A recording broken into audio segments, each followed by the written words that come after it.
चलिए रजिस्टर खोलें स्टार्ट करते हैं।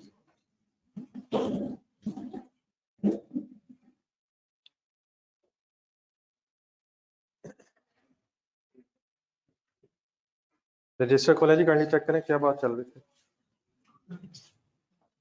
ये बड़ा ऑनलाइन स्टूडेंट आवाज ठीक है। अस्सलाम वालेकुम। ये सर जी याद है क्या बात चल रही थी?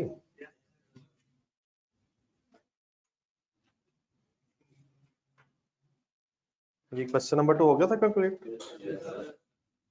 आपने रिवाइज किया होगा, कोई इशू प्लीज? सॉरी कल आपने मुझे मिस किया होगा यार, मैंने उसका भी कोई हल निकालता हूँ। जब तक मुझे सजा नहीं ना उसकी मिलेगी, मैं भी मुझे लगता सीधा नहीं होगा। नहीं मैं सजा मुझे ही होगी ना यार। आपको तो कोई नहीं यार, आपने तो बैठना ही है। असल मेरी इधर आदतें खराब हो रही हैं तो मुझे 2-3 घंटे खड़े होने की सजा मिलनी चाहिए। पर अली सॉरी फॉर इनकन्वीनियंस, आपको पहले इन्फॉर्म भी नहीं किया हुआ था। रजिस्टर का नया पेज निकालें। एनी कंफ्यूजन जी जहां तक पढ़ा था हमने? चलो बेटा यही डिस्कशन अभी कंटिन्यू करेगी हमारी जॉइंट बाय प्रोडक्ट की, लेकिन इसमें कुछ और चीजें जरा ऐड होनी है। तो रजिस्टर का एक पेज नया निकालना है, उसमें हेडिंग लिखें ट्रीटमेंट ऑफ लॉसेस। अगर तो हाफ पेज या उससे ज्यादा है तो फिर तो ठीक है जिस पेज पे आप हैं, लेकिन अगर थोड़ी सी जगह तो काइंडली नया पेज स्टार्ट करना तो अच्छा है। Treatment of losses. हाँ सर, यहाँ सर वही पूछता था।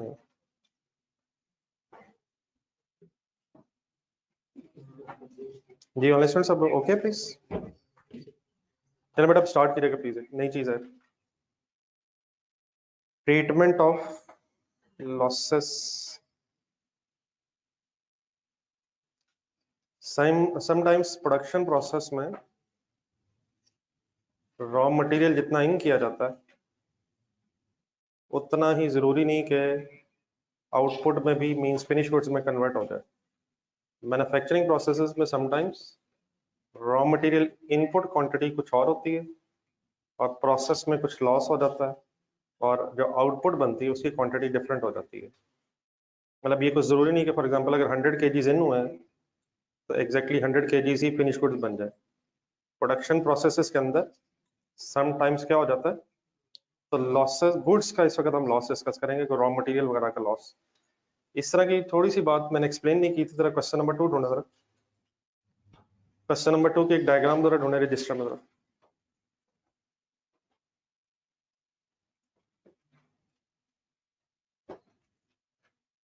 जब सी की जी में प्रोडक्शन हो रही थी, स्टार्ट ले लें सर प्लीज, स्टार्ट ले लें। कितनी क्वांटिटी फर्दर प्रोसेस हुई थी? 128,000 केजीज फर्दर प्रोसेस हुए थे। कैलकुलेटर पकड़े हाथ में जरा। उस 128,000 केजीज की प्रोसेसिंग के रिजल्ट में जब जी की क्वांटिटी बनी थी वो 96,000 केजीज थी और एक बाय प्रोडक्ट बनी थी 8,000 केजीज। तो 96,000 प्लस 8,000 जरा करें, ये 104,000 बनेगा। अब इन कितना हुआ था? प्रोसेसिंग हुई थी 128 की और उसके रिजल्ट में जी 96,000 केजीज और बाय प्रोडक्ट जो है वो 8,000 केजीज। दोनों का अगर सम कर भी लें तो 104,000 केजीज बनता है। इट मींस डिफरेंस ले जरा 128,000 में से, ये 24,000 केजीज मिसिंग है। तो समटाइम प्रोडक्शन प्रोसेसेस की नेचर ऐसी होती है कि कुछ raw material in process waste हो जाता है। तो ये 24,000 केजीज मैंने क्वेश्चन नंबर 2 में बिल्कुल इग्नोर कर दिए थे, आपसे डिस्कस भी नहीं किए थे। तो मैंने ऐसे क्यों किया था, जरा मैं थोड़ी सी बात और कंप्लीट करूं, फिर मैं आपको बताता हूँ कि असल में लॉसेस की भी टाइप्स हैं, तो किन लॉसेस को कंसिडर करते हैं और किसको नहीं, वो पहले हम एक्सप्लेन कर लेते हैं। फिर मैं दोबारा जरा क्वेश्चन नंबर 2 में जाता हूँ। ये मैंने जो आपको क्वांटिटी दिखाई है देख ली है ना सबने? लॉसेस का मतलब यहाँ क्या है कि जो क्वांटिटी इन हो रही है 100% एज इट इज वो क्वांटिटी अगर आउट नहीं हो रही तो देयर में बी ए पॉसिबिलिटी कि प्रोसेस के अंदर लॉस हुआ, और फिर अगर लॉस हो जाए तो हम अकाउंटेंट्स उसे कैसे ट्रीट करेंगे, अब ये हम पहले डिस्कस कर लेते हैं। उसके बाद फिर मैं आपको बताता हूँ, बल्कि आपसे पूछूंगा कि without mentioning anything in question number 2 हमने उस लॉस का क्या किया होगा। तो फिलहाल आप इस पेज पे आ जाए, पहले हम जरा डिस्कशन अपनी कंप्लीट कर लेते हैं, फिर दोबारा क्वेश्चन नंबर 2 में जाता हूँ। यहाँ तक अब मेरी हेडिंग समझ आ गई प्लीज सबको, क्या डिस्कस करने लगा मैं? नहीं वो तो मैंने हेडिंग लिखी है ना, मतलब क्या मतलब लॉसेस। प्रोडक्शन प्रोसेस में अगर मटेरियल वेस्ट हो जाए तो उसका क्या ट्रीटमेंट होता है, ये अब हम डिस्कस करते हैं। तो असल में सबसे पहले हमें स्टेटमेंट से पहले ये पता होना चाहिए कि there are 2 types of losses. Next heading लिखते हैं, एक लाइन लिखें, there are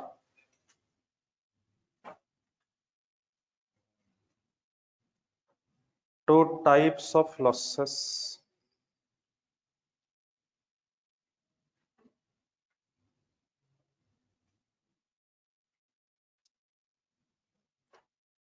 Number 1, normal loss,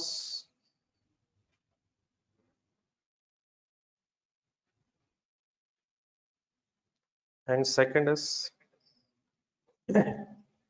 abnormal loss.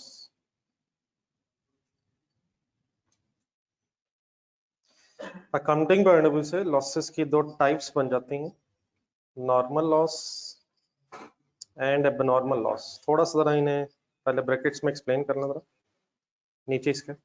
Normal loss means होता है एक्सपेक्टेड लॉस,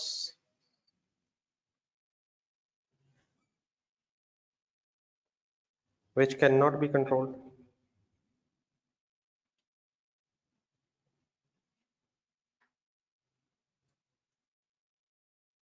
एक ऐसा लॉस जो प्रोसेस के अंदर, एक ऐसा लॉस जिसने होना ही होना है, एक्सपेक्टेड है, होना ही होना है, और हम उसको कंट्रोल नहीं कर सकते। हम उसे कंट्रोल नहीं कर सकते का मतलब उस लॉस को अवॉइड नहीं कर सकते। उस लॉस ने, एग्जांपल्स में मैं आता हूँ बाद में, जस्ट पहले तो वर्ड जरा लिखना। एक ऐसा लॉस जो एक्सपेक्टेड है और कंट्रोलेबल नहीं है is called as normal loss. अब नॉर्मल थोड़ा सा लिखना, an unexpected loss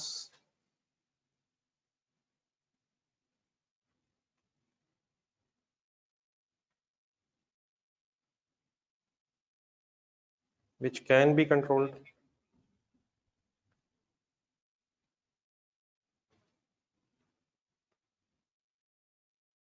which can be controlled but has not been controlled. एक लॉस जो एक्सपेक्टेड नहीं था, उसे कंट्रोल होना चाहिए था, लेकिन हम उसे कंट्रोल नहीं कर सके।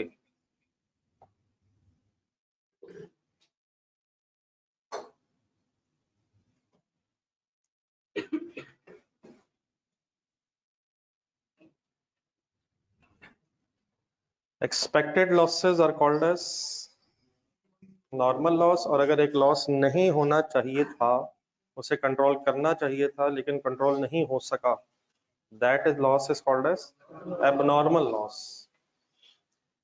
अब बेटा डेफिनेटली हमने इसे मैन्युफैक्चरिंग बिजनेस के एंगल से डिस्कस करना है। अभी मैं इसके एग्जांपल्स में भी चलता हूँ, वर्किंग भी करते हैं, लेकिन बात को इनिशियली समझने के लिए प्रोडक्शन प्रोसेसेस का उस तरह से अभी हमें एक फैक्ट्री के अंदर शायद डिटेल में आइडिया ना हो, लेकिन बात समझने के लिए एक एग्जांपल जरा जहन में लाएं जिससे शायद हम अच्छी तरह बात समझ सकते हैं। I hope A construction of building कहीं ना कहीं होती कभी कभी, या कहीं कहीं देखी होगी आपने। अगर कोई बिल्डिंग कंस्ट्रक्ट हो रही हो तो उसमें सीमेंट बैग यूज हो रहे होते हैं, और let's visualise a cement bag. Cement ने यूज होना है कंस्ट्रक्शन में, आप जितनी मर्जी एहतियात कर लें, तो विजुअलाइज करें सीमेंट बैग अगर ओपन किया जाए, जितनी मर्जी एहतियात कर लें, सीमेंट के कुछ ज़र्रात, एम्प्लॉइज बेचारे जितनी मर्जी कोशिश कर लें, सीमेंट के कुछ ज़र्रात इधर उधर गिर के वेस्ट हो ही जाते हैं। बल्कि कुछ ज्यादा ही कॉन्शियसली उठाने की कोशिश करे तो ये भी हो सकता है पूरी बोरी ना गिरा दे। कुछ ना कुछ, तो समझ आ रही मेरी बात? तो ये जो कुछ ना कुछ ज़र्रात इधर उधर गिर रहे हैं, क्या ये एक्सपेक्टेड ही है?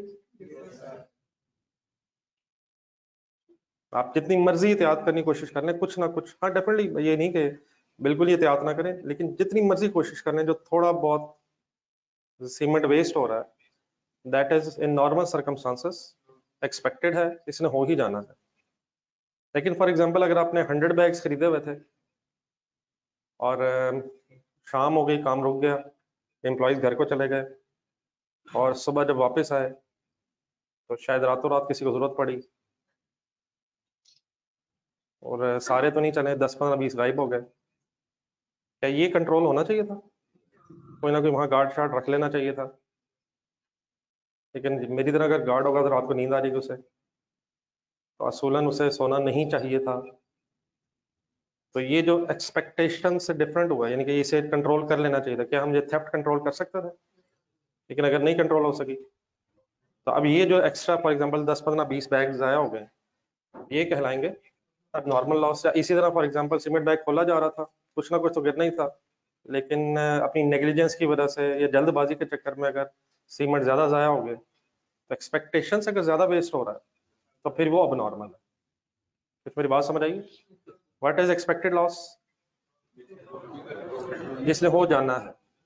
और अनएक्सपेक्टेड लॉस अगर हो रहा है जिसे नहीं होना चाहिए, तो वो फिर अकाउंटिंग में कहलाता है एबनॉर्मल लॉस। इसी तरह कुछ केमिकल्स बाय नेचर ऐसे होते हैं, जैसे परफ्यूम्स अगर आप जहन बनाए, परफ्यूम अगर परचेज करके रख भी दें तो वो बाय नेचर कुछ परफ्यूम कुछ अर्सा बाद अगर देखा जाए कुछ ना कुछ उसमें से क्वांटिटी इवेपोरेट कर जाती है, तो शायद वो नॉर्मल सर्कमस्टांसेस में कंट्रोलेबल नहीं है। तो कुछ केमिकल्स भी इस नेचर के होते हैं जिन्होंने कुछ ना कुछ इवेपोरेट कर जाना होता है, तो that will be called as, जिस लॉस ने होना ही होना है, आप कंट्रोल नहीं कर सकते, that loss is called as normal loss. लेकिन अगर एक्सपेक्टेड नहीं था, कंट्रोल होना चाहिए था और आप कंट्रोल नहीं कर सके, तो ऐसा लॉस कहलाता है एबनॉर्मल लॉस। कुछ रीजनेबली समझ आ गया? अपने वर्ड्स में काइंडली बताएं, व्हाट इज नॉर्मल लॉस?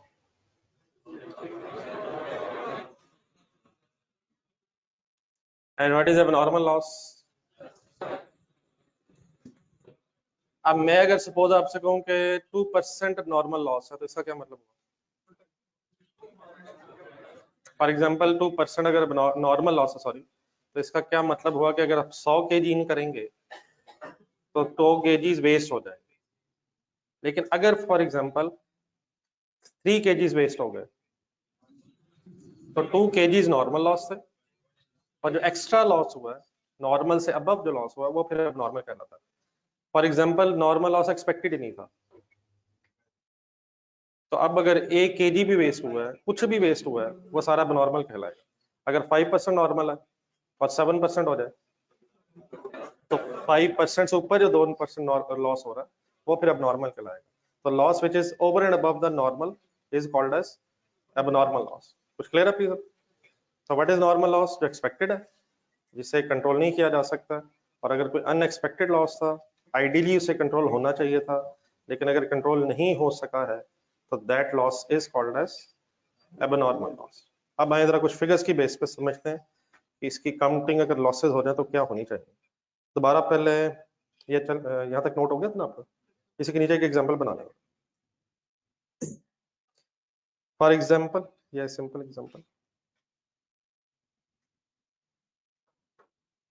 बल्कि कोई कंफ्यूजन यहाँ तक जितनी मैंने बात की डेफिनेट डिटेल में भी जाता हूँ मैं। कुछ इनिशियली मेरे वर्ड्स में कोई इशू तो नहीं है जी ऑनलाइन स्टूडेंट्स आपको?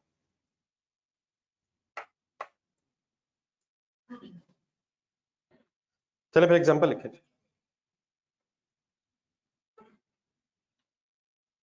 Thousand units of raw material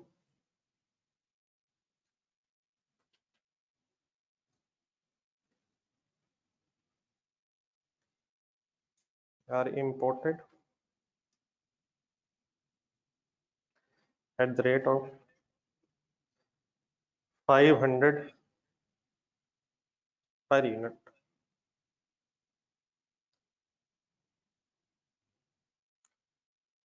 calculators पकड़ना जरा।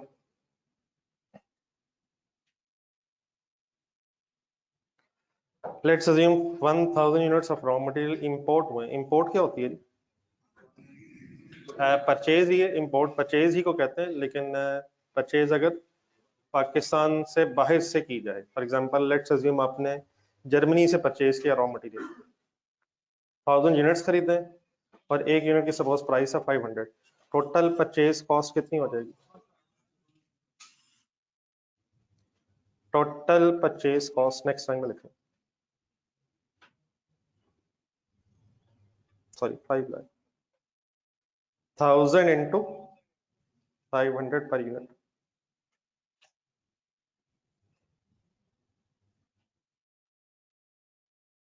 नेक्स्ट लाइन में लिखें, let's assume it was expected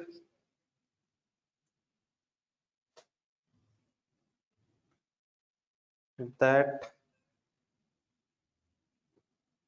50 units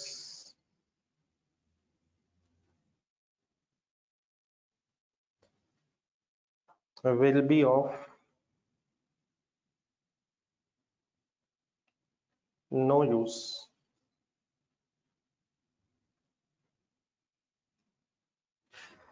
Let's assume it was expected that 50 units will be of no use. क्या मतलब? डेफिनेटली ये इस तरह भी लाइन हो सकती है कि let's assume there will be no unit which will be of no use, कि हमें कोई एक्सपेक्टेशन नहीं कि कोई भी ऐसा यूनिट आएगा जो खराब होगा, लेकिन let's assume for sake of discussion कि जिस नेचर का रॉ मटेरियल हमने इंपोर्ट किया है, नॉर्मल यही है कि अगर हम 1000 यूनिट्स फॉर एग्जांपल परचेज करते हैं तो उनमें से 50 ऐसे निकल आते हैं जो सही क्वालिटी के नहीं होते हैं। क्या हमेशा ऐसे ही होगा? क्या हमेशा ही ऐसे होगा सर? लेकिन let's assume we are assuming कि अगर 1000 खरीदेंगे तो 50 ऐसे निकलेंगे जो हमारे लिए फायदेमंद या हमारे लिए इस्तेमाल के काबिल नहीं होंगे। क्या मैं आपको कोई नॉर्मल लॉस बता रहा हूँ या नॉर्मल बता रहा हूँ? क्यों नॉर्मल? एक्सपेक्टेड है, ब्रैकेट में लिखे नॉर्मल लॉस। अब फुल कंसंट्रेट यहां से करना है, आपने मुझे कुछ अकाउंटिंग ट्रीटमेंट्स फाइनल करवाने हैं।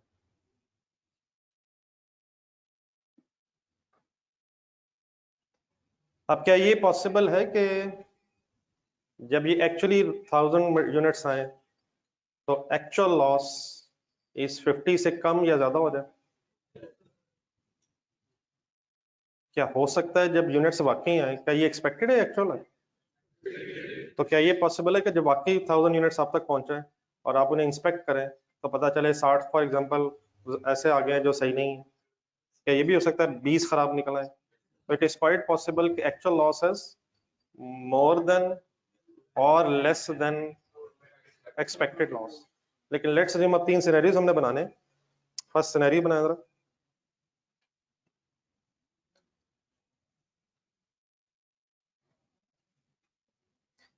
Actual loss is equal to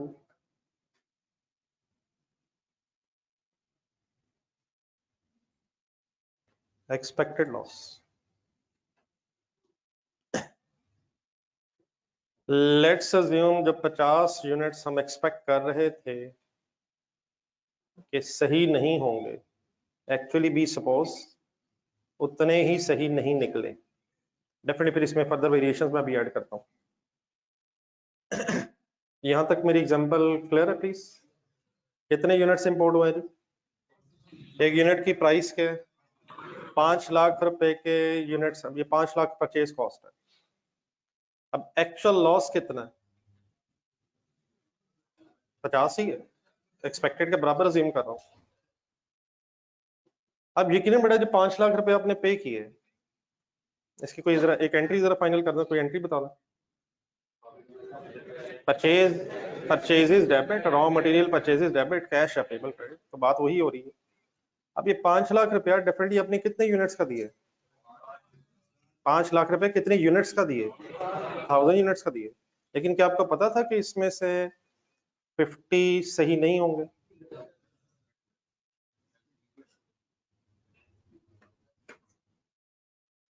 क्या आपको ये पहले से पता था कि आप अगर 1000 खरीदेंगे तो 50 सही नहीं होंगे? तो जरा बिजनेस अपने ही समझे। तो क्या इनफैक्ट ये 5 लाख रुपया आप 950 गुड यूनिट्स का नहीं दे रहे? डेफिनेटली आप कितने यूनिट्स के पैसे दे रहे हैं? 1000। लेकिन व्हाट वाज एक्सपेक्टेड? 50 सही नहीं होंगे, आपको पहले ही पता था। तो इनफैक्ट आप 5 लाख रुपया 950 गुड यूनिट्स के दे रहे हैं। गुड यूनिट्स का यह मतलब ऐसे यूनिट्स जिन्हें हम सही इस्तेमाल कर सकेंगे। हमें पहले ही पता था, हमें पहले एक्सपेक्टेड था बेस्ड ऑन पास्ट एक्सपीरियंस कि 50 यूनिट सही नहीं होंगे, तो हम खरीद तो 1000 रहे हैं, लेकिन उस 1000 के जो 5 लाख पैसे दे रहे हैं वो इनफैक्ट 950 गुड यूनिट्स के पैसे हैं। इन other words normal loss expected loss होता है। तो बेटा अगर एक लॉस होना ही होना है, हम उसे कंट्रोल नहीं कर सकते, तो फिर एज एन अकाउंटेंट हम उसकी टेंशन भी नहीं लेते। इस लॉस की टेंशन हम अकाउंटेंट्स को होनी चाहिए। या चले अकाउंटेंट्स के बिजनेस ओनर बने आप, कौन सा लॉस आपको डिस्टर्ब करना चाहिए? डेफिनेटली ख्वाहिश तो ये भी होनी चाहिए कि मौला काश ये भी ना हो, नॉर्मल भी ना हो, लेकिन अगर ये एक्सपेक्टेड है, आपके कंट्रोल में नहीं है, तो ऐसे फिर इस पे टेंशन लेके अपने आप को परेशान करने की जरूरत नहीं होनी चाहिए। किस लॉस पे पूरी कोशिश होनी चाहिए कि नहीं होना चाहिए? तो एक मिनट कैलकुलेटर पकड़े। नॉर्मल लॉस का ट्रीटमेंट ये होता है, अब मैं वैसे पहले बोल रहा हूँ फिर अभी लिखता भी हूँ, कि नॉर्मल लॉस को कॉस्ट एलोकेट नहीं होती। अभी ये वर्ड्स में से पहले कभी सुने आपने? कहाँ? बाय प्रोडक्ट में। बाय प्रोडक्ट कभी कॉस्ट एलोकेट नहीं होती। क्या मेरी इस बात का ये मतलब है कि नॉर्मल लॉस के यूनिट्स की कॉस्ट नहीं है? उनकी भी है, 500 रुपए पर यूनिट है, लेकिन नॉर्मल लॉस को कॉस्ट एलोकेट नहीं होती है। उसकी जो कॉस्ट है वो रिमेनिंग यूनिट्स में एब्जॉर्ब हो जाती है। रिमेनिंग यूनिट्स में एब्जॉर्ब का मतलब रिमेनिंग यूनिट्स में चली जाती है। कैसे? 5 लाख लिखें, क्या है 5 lakh? Total purchase cost of how many units? अभी डिवाइड ना करें, 5 lakh is total purchase cost of how many units? 1000 units obviously. क्या 1000 यूनिट्स में वो 50 भी हैं? कौन से 50? जो एक्सपेक्टेड थे। तो सिंपली हम अकाउंटेंट्स क्या करेंगे, डिवाइड करते हुए 1000 की बजाय 950 अगर करें, एक सेकंड, 950 से डिवाइड करें, ये आंसर अच्छा भला 500 पर यूनिट था, ये 526 क्यों हो गया? किन यूनिट्स की कॉस्ट किन यूनिट्स के अंदर चली गई? नॉर्मल लॉस के यूनिट्स की कॉस्ट गुड यूनिट्स में एब्जॉर्ब हो गई। एब्जॉर्ब का मतलब सिंपली ऐड हो गई।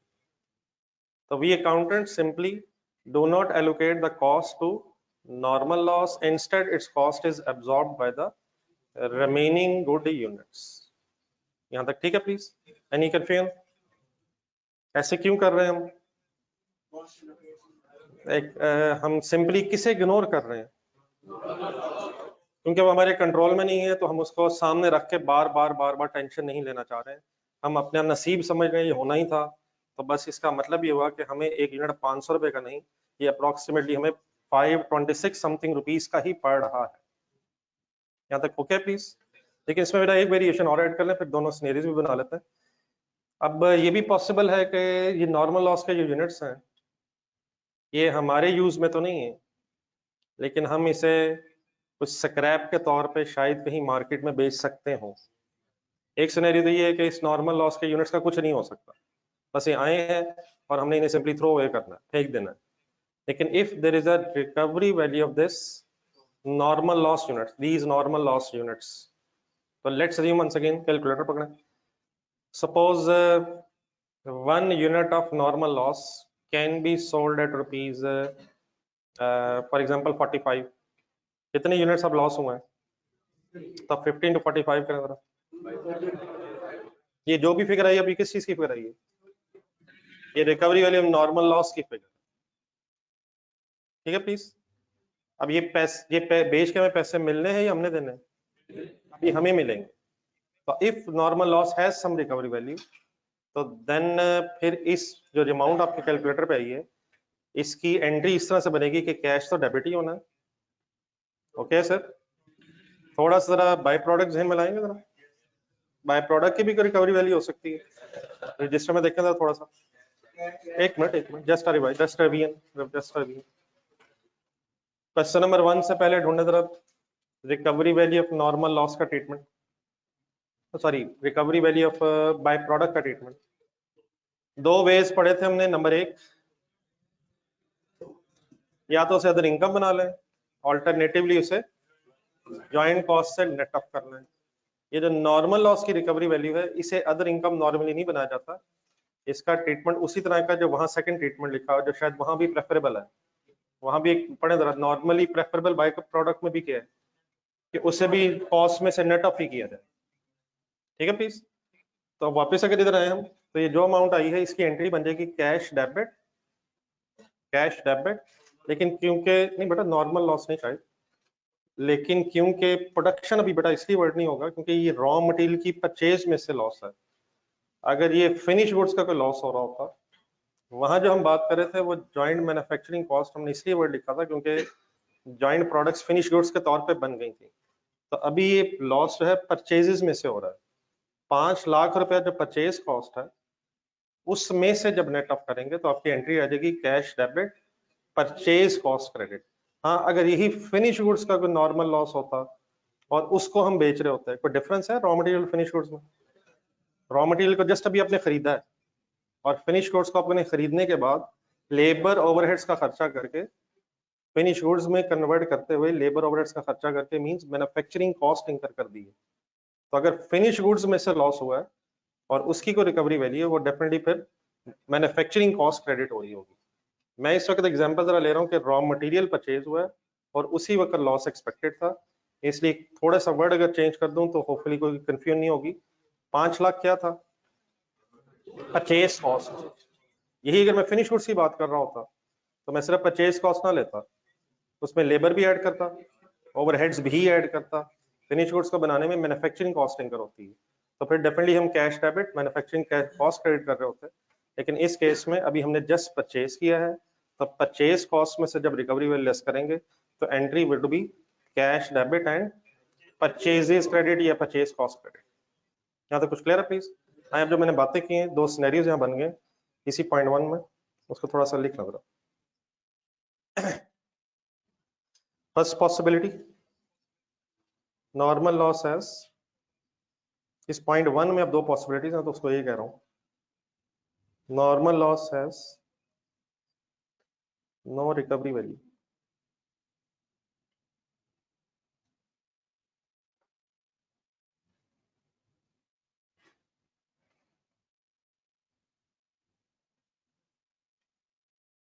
जब इस केस में अगर मुझे per unit cost find out करनी तो मैं क्या करूं? प्लीज कर लिया था यार आपने। 5 lakh minus zero, minus zero क्या लिखा मैंने, डिवाइडेड बाय 950 का मतलब सिर्फ आपने रिमेनिंग यूनिट्स ले लिए जिन पे कॉस्ट एलोकेट होनी है। किसको इग्नोर कर दिया? क्यों इग्नोर कर दिया? क्या उस पे खर्चा नहीं हुआ? लेकिन उसका खर्चा कहाँ एब्जॉर्ब हो जाता है? रिमेनिंग यूनिट्स में एब्जॉर्ब हो जाता है। एक पर यूनिट कॉस्ट बता दें। 526.32 पर यूनिट।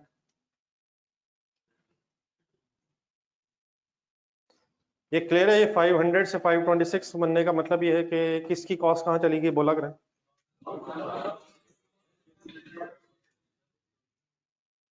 इसी में second scenario, normal loss has a recovery value of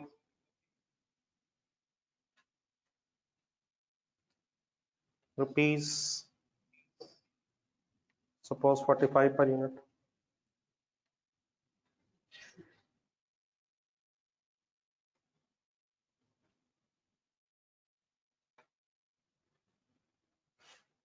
ये लाइन लिख ले फिर मेरी वर्किंग करवाएं।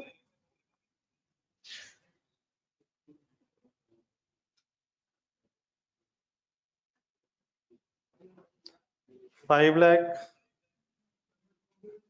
माइनस 45 मल्टीप्लाइड बाय क्या करूं? 50 मल्टीप्लाइड 45, क्या आंसर आया था? सॉरी, 2250। 2250 की एक एंट्री भी साथ नोट करें कहीं, साथ छोटी सी लिख लें, बाद में फाइनल करता हूँ। कैश डेबिट, कैश या रिसीवेबल डेबिट, अगर मिल गया तो ठीक है, अगर मिलना है अभी, कैश या रिसीवेबल डेबिट जी क्रेडिट करवाएं। किसका लॉस है तो परचेज कॉस्ट, और अगर कहाँ लॉस है तो मैन्युफैक्चरिंग कॉस्ट। कोशिश किया करें, कोशिश किया करें। रॉ मटेरियल का है तो रॉ मटेरियल परचेज कॉस्ट, और अगर मैन्युफैक्चरिंग होने के बाद लॉस हुआ है तो इसका मतलब मटेरियल लेबर ओवरहेड्स भी जाया हुआ है। अभी सिर्फ हमारी परचेज कॉस्ट इंकर हुई थी, अगर फिनिश गुड्स का लॉस हो जाए तो मैन्युफैक्चरिंग मींस लेबर ओवरहेड्स का खर्चा भी वेस्ट हुआ होगा। एनी कंफ्यूजन जी? फाइनली डिवाइडेड बाय क्या होना चाहिए? 950। मतलब ये उसी सिनेरियो में मैंने दो बना लिए हैं। लेट्स से पहली example, no recovery value, normal loss की नो रिकवरी वैल्यू, और अगर रिकवरी वैल्यू हो तो फिर आप नेट ऑफ करके per unit cost means answer बताइएगा। 520.95। ये कॉस्ट 500 से 526 हुई, और अब 526 से 523 क्यों होगी? नॉर्मल लॉस की कॉस्ट अब्सॉर्ब होने की वजह से पर यूनिट कॉस्ट बढ़ गई है, और नॉर्मल लॉस की रिकवरी वैल्यू होने की वजह से पर यूनिट कॉस्ट थोड़ी सी कम हो गई है। Any confusion? फाइनली अगर यहाँ तक समराइज फॉर्म में बोला जाए तो दो पॉइंट्स एंड में रखने हैं, एंड में फिर एक समरी बनाएंगे इसकी। Number 1, cost is not allocated to normal loss, instead its cost is absorbed by remaining units. If it has some recovery value, it is adjusted from purchase या slash, इस वक्त परचेज, और अगर फिनिश गुड्स होंगी तो slash production cost. अपने words में बताएंगे। नंबर 1, कॉस्ट इज, पूरा करें sentence, instead absorbed by remaining units, and if it has some recovery value, it is adjusted from purchase cost। ये जो मैंने दो सेंटेंसेस आपने भी बोले मैंने भी बोले, ये फिर एंड में लिखेंगे एक समराइज फॉर्म। जी अब मैं यहाँ 1 मिनट रुक रहा हूँ, अगर आपके भी जहन में कोई क्वेश्चन आए यहाँ तक आता है। अभी मैंने सिर्फ एक फर्स्ट सिनेरियो बनाया कि suppose actual loss is equal to normal loss, लेकिन ये डेफिनेटली वेरिएशन आ सकती है, वो भी मैं भी बात करता हूँ। यहाँ तक जो लिखा है इसे पढ़ने जरा। जी ऑनलाइन स्टूडेंट्स आप भी कोई अगर यहाँ तक कंफ्यूजन है जहन में, apply your mind please.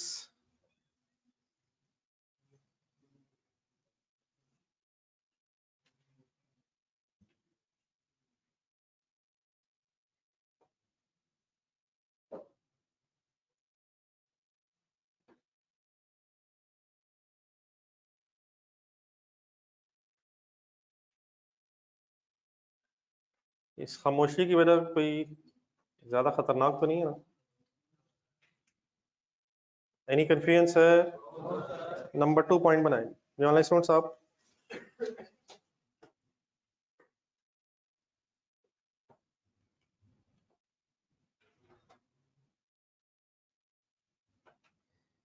Actual losses,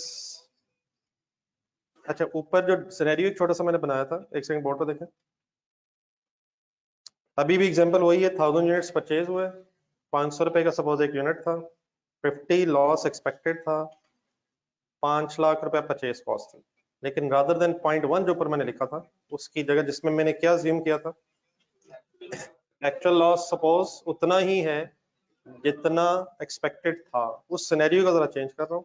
let's assume actual loss is 60 units. देखें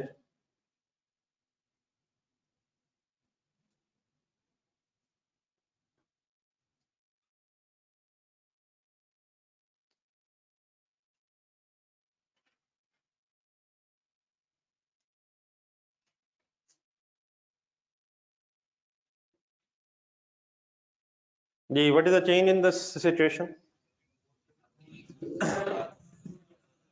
व्हाट इज एक्सपेक्टेड लॉस? वो एज इट इज 50 है, लेकिन सपोज जब यूनिट्स आप तक पहुंचे तो 50 यूनिट्स वेस्टेज की बजाय 60 यूनिट्स लॉस निकल आया। What is total purchase cost? 5 lakh, definitely of 1000 units, खरीदे 1000 ही थे, लेकिन सही कितने पहुंचे? 940 सही पहुंचे। अब थोड़ी सी आपने हेल्प करनी है, आपका क्या ख्याल है? रिकवरी वैल्यू से बाद में आ जाते हैं। 5 लाख लिखें कैलकुलेटर।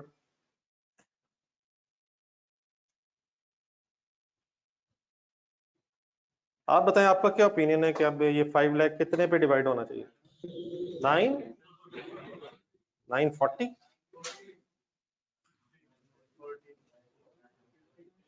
940 सर, क्या एक्सपेक्टेशन से कुछ एक्स्ट्रा लॉस हुआ? क्या उसकी कॉस्ट भी बस रिमेनिंग यूनिट्स में ऐड करके कहानी खत्म कर दें? एक सेकंड, डिवाइड बाय 940 करा था। ये जो भी आया आपका जहन क्या कहता है? अब ये जो भी आया ये क्या आया?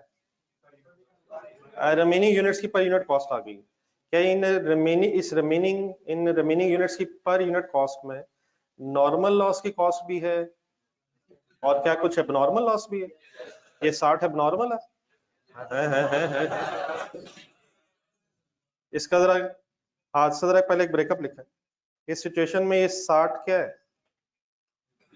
50 एक्सपेक्टेड था, 50 नॉर्मल है और 10 एबनॉर्मल है। तो क्या एबनॉर्मल लॉस को भी उसी तरह भूल जाएं जिस तरह नॉर्मल लॉस को भूला है? क्या ये 10 एक्स्ट्रा यूनिट्स वेस्ट होने चाहिए थे? लेकिन अगर ये वेस्ट हुए, क्या इनकी टेंशन होनी चाहिए? क्या ये पता होना चाहिए कितने रुपए का नुकसान ऐसा हो गया जो नहीं होना चाहिए था? यकीनन 50 यूनिट्स का लॉस तो होना ही था, वो हमारे कंट्रोल में नहीं था। लेकिन जो एक्स्ट्रा बेटा लॉस हुआ है, अगर आप इसे भी इग्नोर कर दें तो आप अपनी परफॉर्मेंस को फिर इंप्रूव भी नहीं कर सकेंगे।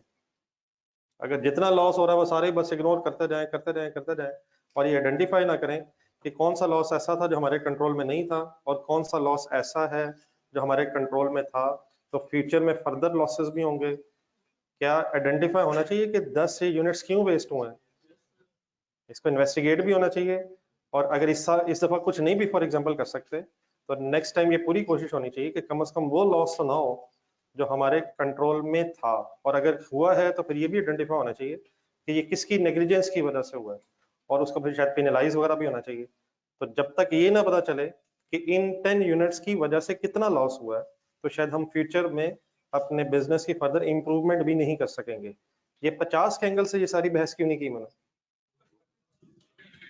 50 एक्सपेक्टेड है, विच इज नॉट कंट्रोलेबल है। तो जो चीज कंट्रोलेबल नहीं है वो तो चले ठीक है, उसकी हम टेंशन लेके ऐसे अपने आप को परेशान करेंगे, लेकिन जो नहीं होना चाहिए था उसकी वजह से कितना नुकसान हुआ है वो आइडेंटिफाई होना चाहिए, और आइडेंटिफाई होने के बाद उसे शायद कंट्रोल करने की भी फ्यूचर में कोशिश करनी चाहिए। तो 950 divided by 5 lakh divide by अगर 940 आप करेंगे तो उससे नॉर्मल लॉस के साथ साथ अब नॉर्मल लॉस की कॉस्ट भी बस रिमेनिंग यूनिट्स में चली जाएगी और दोनों लॉसेस कंप्लीटली इग्नोर हो जाएंगे, जिसमें से डेफिनेटली नॉर्मल लॉस को तो इग्नोर होना चाहिए लेकिन एबनॉर्मल लॉस को इग्नोर नहीं होना चाहिए, उसे क्वांटिफाई होना चाहिए। और एज अ बिजनेस मैनेजमेंट आपको पता होना चाहिए कि इस एक्स्ट्रा लॉस की वजह से कितने रुपीस का लॉस हो गया है या कितने रुपीस का नुकसान हो गया। कुछ मेरी बात क्लियर हुई है प्लीज? अगर मैं for example 5 lakh divide by 1000 करूंगा, कंसंट्रेट जरा करें, अगर मैं 5 लाख डिवाइड बाय सिंपली पूरा 1000 करूं तो इसका मतलब लॉस नॉर्मल लॉस पे भी और अब नॉर्मल लॉस दोनों पे मैं कॉस्ट एलोकेट करना चाह रहा हूं। अपने जरा रजिस्टर में जरा फर्स्ट सिनेरियो देखें जरा जो भी लिखा है। जस्ट 950 से डिवाइड करने से क्या हुआ है? सिर्फ कौन सा लॉस इग्नोर हुआ है? सिर्फ नॉर्मल लॉस इग्नोर हुआ है। तो डेफिनेटली नॉर्मल लॉस को कॉस्ट तो एलोकेट नहीं होती है, लेकिन एबनॉर्मल लॉस को कॉस्ट उसी तरह एलोकेट होती है जिस तरह गुड यूनिट्स को एलोकेट होती है, ताकि पता चले कि एबनॉर्मल लॉस के यूनिट्स की वजह से कितने रुपीस का लॉस हो गया है, और उसकी फिर शायद डबल एंट्री भी करनी चाहिए ताकि वो लॉस आपको अपनी प्रॉफिट एंड लॉस स्टेटमेंट में भी नजर आए। ये जो मैं इस वक्त अब आगे बात करने लगा हूँ इसका शायद आपको पहले थोड़ा सा आइडिया हो, और अगर नहीं भी हो तो पहले उसका जरा आइडिया लेने की कोशिश करते हैं। कभी आप लोगों ने सुना कोई कोई लॉस बाय फायर हो जाए या लॉस बाय थेफ्ट हो जाए? अगर नहीं भी सुना तो वैसे विजुलाइज करें जरा। फॉर एग्जांपल अगर सपोज कुछ चीजें आपकी by loss by fire for example destroy हो गई,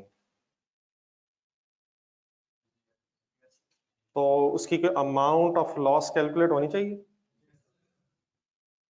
और क्या एंट्री होनी चाहिए? नहीं, ये वर्ड चाहे ना लगाएं, ये वर्ड तो मैं लगा लेता हूँ। लॉस डेबिट, अगर गुड्स का लॉस हुआ है फॉर एग्जांपल परचेजेस क्रेडिट, अगर फॉर एग्जांपल मशीनरी डिस्ट्रॉय हुई है तो शायद मशीनरी क्रेडिट। क्या वो लॉस और डेबिट हम कह रहे हैं? वो फिर हमें प्रॉफिट एंड लॉस स्टेटमेंट में नजर आता है या आना चाहिए, शायद कहना चाहिए। वो नजर क्यों आना चाहिए? नहीं, नजर क्यों आना चाहिए? ताकि पता चले ये बिजनेस का नुकसान हुआ है, बंदा ढूंढने किसकी गलती थी, क्यों हुआ है, कितने रुपए का लॉस हो गया, ये आइडेंटिफाई होना चाहिए। एक थोड़ा सा कॉन्सेप्ट, लेकिन फिर शायद और भी आपको आइडिया हो। समटाइम जो चीजें लॉस हुई हैं उसकी इंश्योरेंस हुई होती है। सर सर सर, तो फिर इंश्योरेंस कंपनी से अगर कोई क्लेम मिल जाए तो क्या फिर वो लॉस की अमाउंट रिड्यूस हो जाएगी? फिगर्स कुछ लेता हूं मैं, लेट्स से हम 10,000 रुपए का गुड्स का लॉस था, क्या एंट्री करेंगे? Loss debit purchases suppose credit, बचपन में चलते हैं, बाकी बाद में आ जाएंगे तो वापस। Loss debit purchases credit 10,000। अगर इंश्योरेंस क्लेम फॉर एग्जांपल मिल जाए, अब हो सकता है इक्वल मिल जाए, लेकिन लेट्स हम थोड़ा सा डिफरेंस लगाते हैं जरा फिगर ताकि जरा समझ आ जाए। 8,000 रुपीज सपोज आपको इंश्योरेंस कंपनी से मिले हैं, तो उन 8,000 रुपीज की एंट्री क्या करेंगे फिर आप?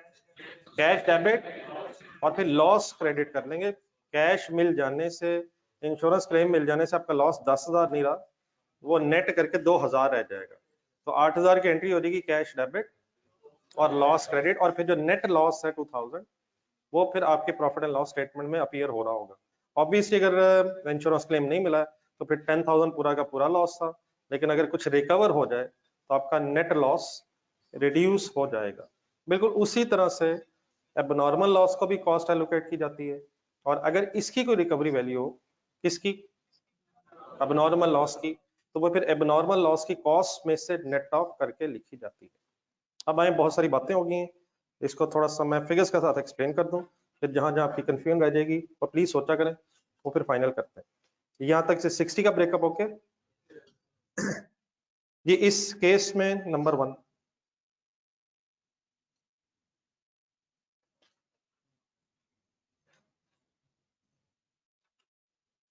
लेट्स अज्यूम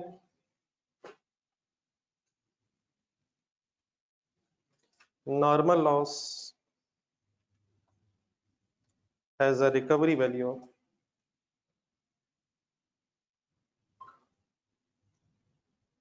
रुपीज, वही मैं अज्यूम कर रहा हूँ।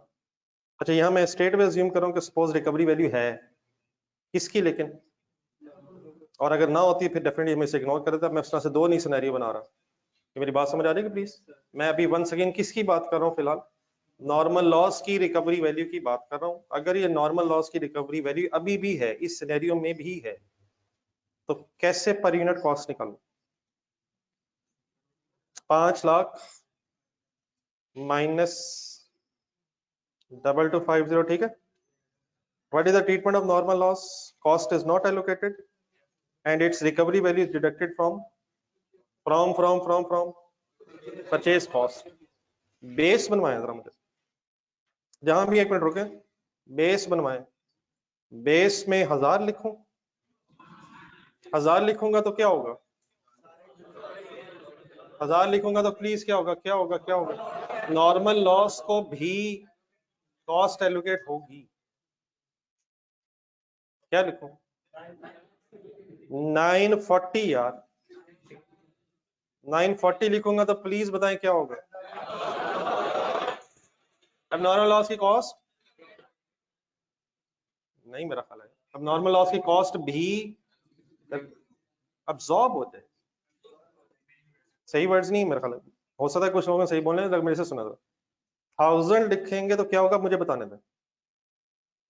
नॉर्मल लॉस को भी कॉस्ट एलोकेट हो जाएगी भी।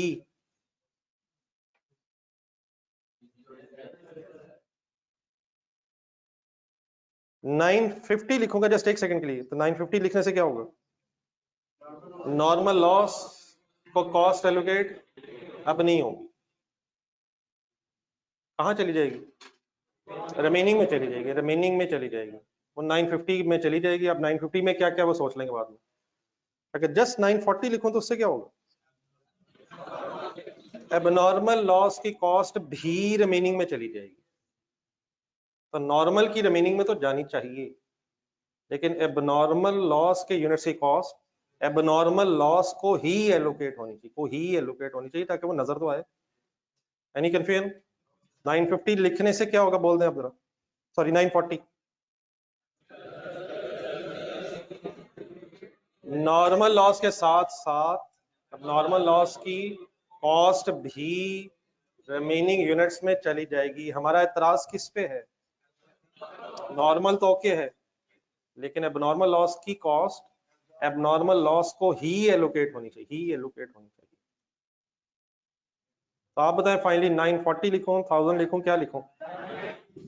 लेकिन अगर बेटा मैं ऐसे लिख दूं आपको जरा समझाने के लिए कि क्या क्या लिख रहा हूं, इन अदर वर्ड्स बेस में, सुने मेरे वर्ड्स एक सेकंड, बेस में वो यूनिट्स आते हैं जिन पे कॉस्ट एलोकेट होनी होती है। नहीं समझ आई? तो मैंने स्पेसिफाई जरा कर दिए, 950 ले रहे हैं हम, लेकिन 950 को मैं जरा स्पेसिफाई कर रहा हूँ। 950 का ब्रेकअप क्या है? 940 गुड यूनिट्स हैं और 10 एबनॉर्मल लॉस के यूनिट्स हैं। बेस में बस मैंने अब कौन से यूनिट्स नहीं लिए? जिन पे कॉस्ट एलोकेट नहीं होनी चाहिए थी। आई होप कि कुछ समझ आ गया। लिखें।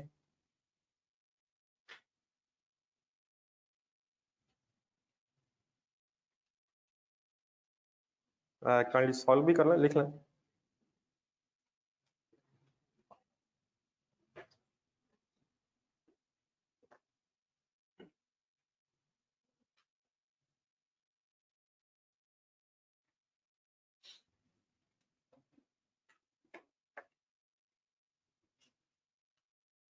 जी बेटा ऑनलाइन स्टूडेंट्स क्लियर है आप?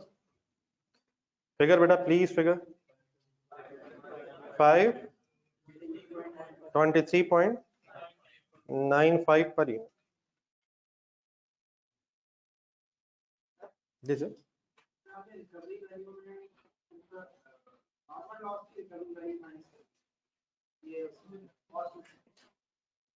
आपके जहन में क्या चीज आ रही है? नॉर्मल लॉस 60 है या 40 है? सॉरी 50 है। तो ये मैंने नॉर्मल लॉस की रिकवरी वैल्यू अज्यूम की है। क्या एबनॉर्मल की रिकवरी वैल्यू भी परचेज कॉस्ट से माइनस होनी है, या थोड़ी देर पहले हमने कुछ और डिसाइड किया था? वो मेरे पे छोड़ा एक मिनट, आ रही गेम। क्या एबनॉर्मल लॉस की रिकवरी वैल्यू एबनॉर्मल लॉस की कॉस्ट में से लेस होनी है या परचेज कॉस्ट में से लेस होनी? तो जस्ट एक मिनट में आ रहा हूं उस पर। अभी थोड़ी देर पहले हमने कुछ एंट्रीज बोली थी, लॉस डेबिट, परचेजेस क्रेडिट, और अगर कोई रिकवरी वैल्यू है तो कैश डेबिट और लॉस क्रेडिट, अब परचेजेस नहीं, ये डिफरेंस है। नॉर्मल लॉस की रिकवरी वैल्यू परचेज कॉस्ट से नेट ऑफ हो रही है और एबनॉर्मल लॉस की रिकवरी वैल्यू लॉस की कॉस्ट से नेट ऑफ होनी है, वो मैं भी अज्यूम करता हूँ। अभी मैंने यहाँ जरा कॉस्ट कैलकुलेट की है, ये पर यूनिट कॉस्ट आ गई है। तो जस्ट एक मिनट, अब बात आपकी सही थी, मैं चाह रहा था जरा खुल जरा बहस। 60 यूनिट्स एक्चुअल लॉस है, उसमें से 50 नॉर्मल है, 10 एबनॉर्मल है। तो 50 एबनॉर्मल लॉस का ट्रीटमेंट जरा देख के बताया, मैंने कंप्लीट कर दिया, कॉस्ट में एलोकेट नहीं की, और रिकवरी वैल्यू मैंने परचेज कॉस्ट में से लेस कर दी है। लेकिन अभी एबनॉर्मल लॉस की गेम शुरू होने लगी है। ये रेडी है जी प्लीज? अब ये बेटा जो पर यूनिट आया है, ये पर यूनिट किससे मल्टीप्लाई होके क्या आएगा और किससे मल्टीप्लाई होके क्या आएगा, ये मुझसे सुना जरा। ये पर यूनिट अगर मैं 940 से मल्टीप्लाई करूं, 940 के, तो गुड यूनिट्स की परचेज कॉस्ट, गुड यूनिट्स की फाइनल कॉस्ट आ जाएगी, फाइनल परचेज कॉस्ट आ जाएगी। नहीं समझ आई? और इसी पर यूनिट को अगर मैं 10 से मल्टीप्लाई करूंगा तो अब नॉर्मल लॉस की कॉस्ट भी आ जाएगी। ठहर मैं बाजरा सेंटेंस भी लिख दूंगा। 940 अगर कर रहा हूं तो ये कर रहा हूं कॉस्ट ऑफ गुड यूनिट्स कह लेते हैं। गुड यूनिट्स मींस ऐसे यूनिट्स जिन पे जो जाया नहीं हुए हैं, और जो 10 है ये क्या है, यहां से क्या आ जाएगा हमारे पास? Cost of abnormal loss.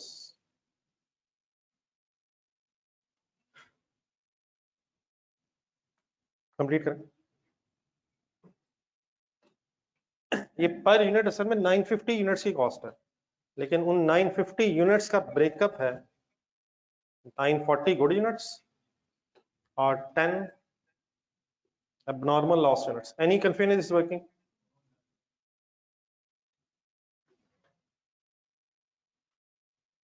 ये काइंडली सॉल्व कर दें।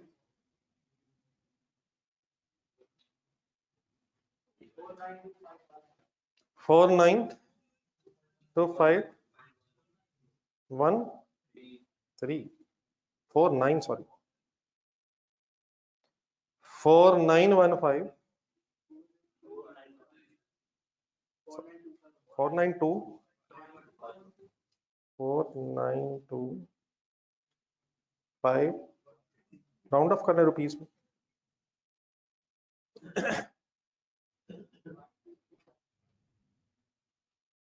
जी 52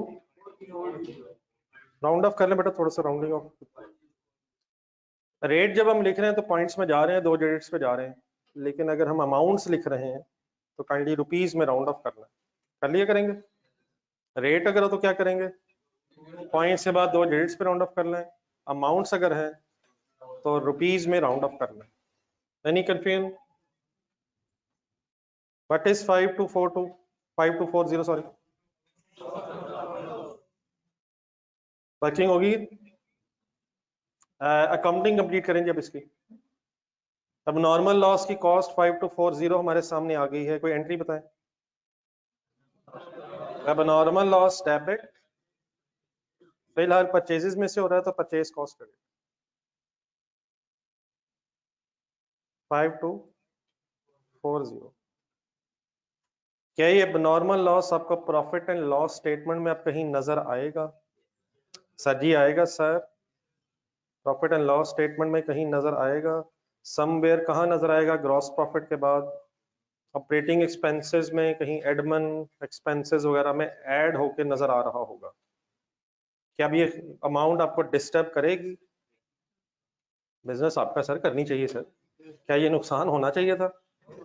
ठीक है, अल्हम्दुलिल्लाह, अल्लाह का शुक्र है, इससे ज्यादा भी हो सकता था, वो एक अपनी जगह बात है, लेकिन बिजनेस को अगर इंप्रूव करना है तो क्या इस लॉस को इन्वेस्टिगेट होना चाहिए? क्यों इन्वेस्टिगेट होना चाहिए? क्योंकि ये वो लॉस है जो नहीं होना चाहिए था, it should have been controlled.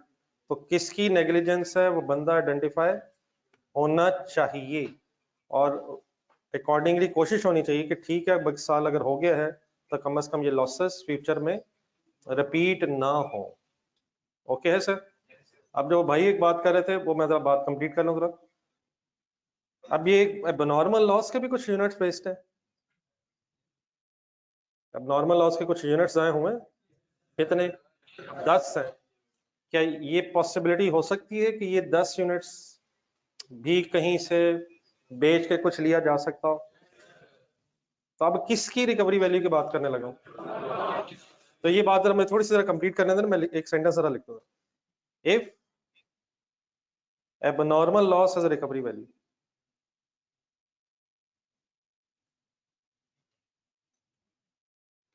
अच्छा अगर फॉर एग्जांपल ये abnormal loss की कोई रिकवरी वैल्यू नहीं है तो बात कहां खत्म हो गई? 5240 पे बहस खत्म हो गई, बस एक कॉस्ट आ गई है, दैट्स इट, कहानी खत्म है हमारी। लेकिन if abnormal loss has recovery value, for example state एक फिगर अज्यूम कर रहा हूं, 400 रुपीस 400,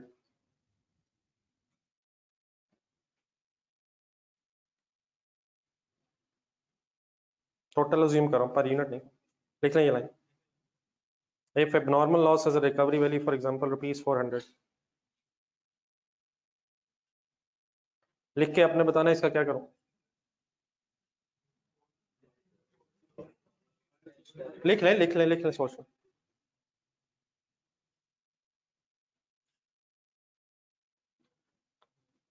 क्या करूं अब बताएं?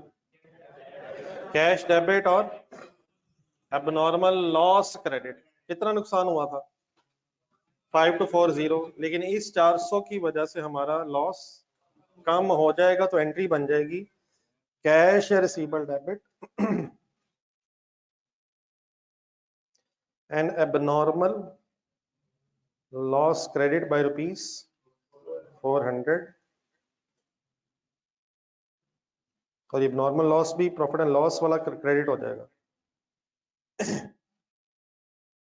जब प्रॉफिट एंड लॉस में नॉर्मल लॉस 5240 जा रहा था, उसमें ये 400 प्लस हो जाएगा, ये लेस हो जाएगा।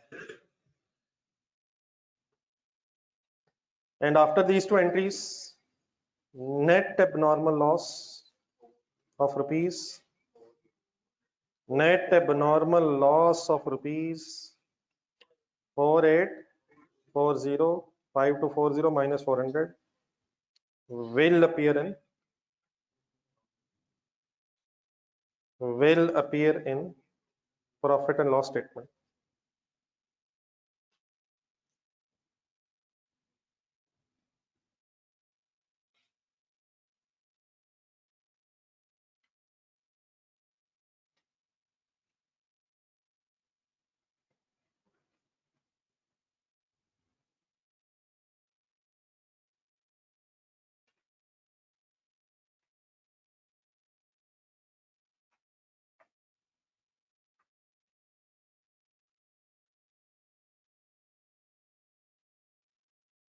जी एनी कंफ्यूजन बेटा प्लीज, आप क्लियर हो गए?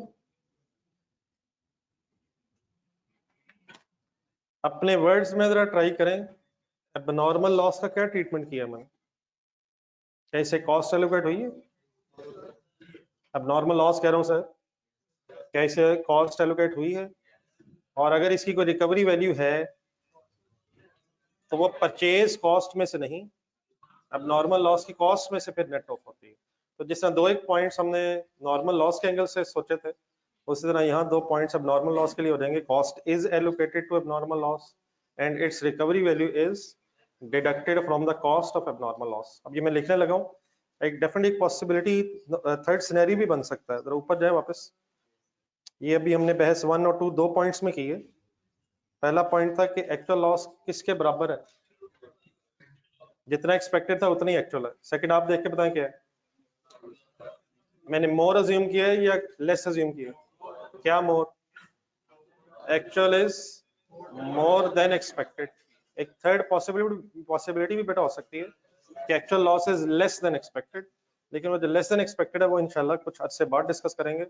फिलहाल दो चीजें आपको पता होनी चाहिए कि अगर नॉर्मल लॉस और एक्चुअल लॉस सेम है तो फिर कैसे अकाउंटिंग हुई है, और अगर नॉर्मल के साथ एबनॉर्मल भी आ जाए तो फिर अकाउंटिंग कैसे हुई है। एक थर्ड पॉसिबिलिटी, एक्चुअल लॉस कम भी हो सकता है एक्सपेक्टेड से, लेकिन वो जरा थोड़ा सा और बड़े हो जाएंगे तो इंशाल्लाह मैं डिस्कस करूंगा। यहाँ तक अब इस तरह करें, जो बातें हो गई हैं इनकी एक शॉर्ट समरी लिखनी है। अब आपने एक हेडिंग लिखने को, सॉर्ट ऑफ समरी, इस सारी बहस की समरी क्या है। दो पॉइंट्स में बात कर लेते हैं, दो मेन हेडिंग्स में। ट्रीटमेंट ऑफ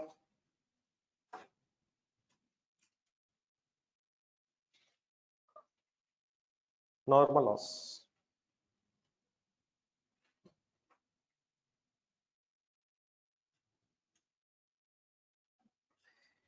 ये जो पेज इस वक्त आपका बन रहा है, ये शायद हमारा एक बहुत इंपॉर्टेंट पेज है जिसने शायद आखिरी टॉपिक तक गेम ने जाना है। तो इसलिए मेरी कोशिश होगी कि ये जरा थोड़ा सा ऐसे इस तरीके से प्रेजेंट हो जाए कि आपको जब भी मैं कभी याद कराऊं तो आपको सही तरह नजर आ जाए। जी नॉर्मल लॉस का ट्रीटमेंट के दो पॉइंट्स है। नंबर एक, अब इसमें ए बी करके लिखता हूं, cost is not allocated, instead its cost is absorbed by remaining units.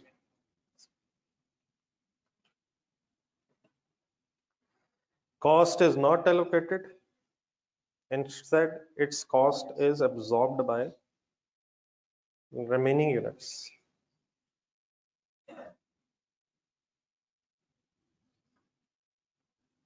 Any confusion? यही किया हमने। किसकी बात कर रहा हूं? Recovery value of any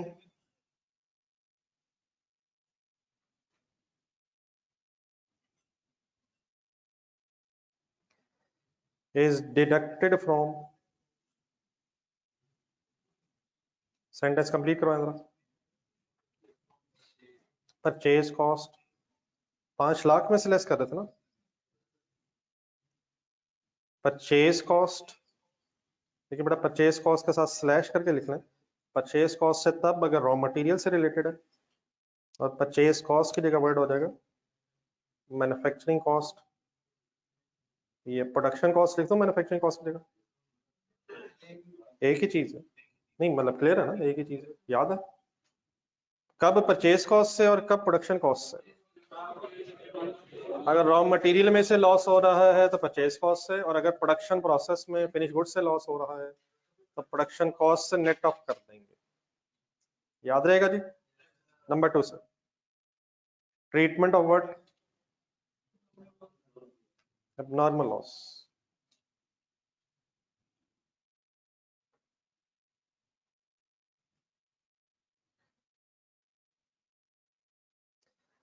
Cost is allocated to abnormal loss। Normal loss के यूनिट्स भी कंसिडर होते हैं वर्किंग में और उन्हें कॉस्ट एलोकेट की जाती है। रिकवरी वैल्यू इफ एनी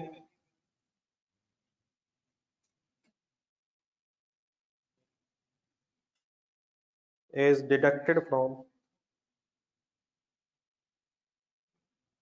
ये सेंटेंस जरा खुद पूरा करें, कर ले डिडक्टेड फ्रॉम कॉस्ट ऑफ, लिखना जरा cost of abnormal loss.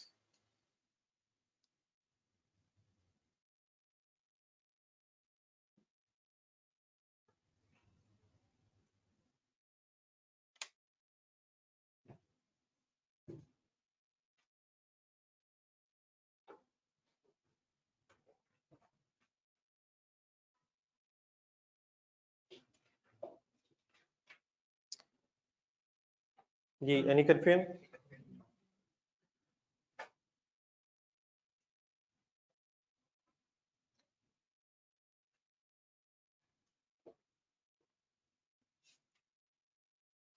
Then बेटा ये जो 4 पॉइंट्स हो गए हैं, दो और दो ऊपर नीचे, इनकी जरा एंट्रीज बतानी है आपने मुझे, और अगर जरूरत महसूस करेंगे शायद ऊपर लिखी नहीं लेकिन एटलीस्ट बोल जरा दोबारा लें।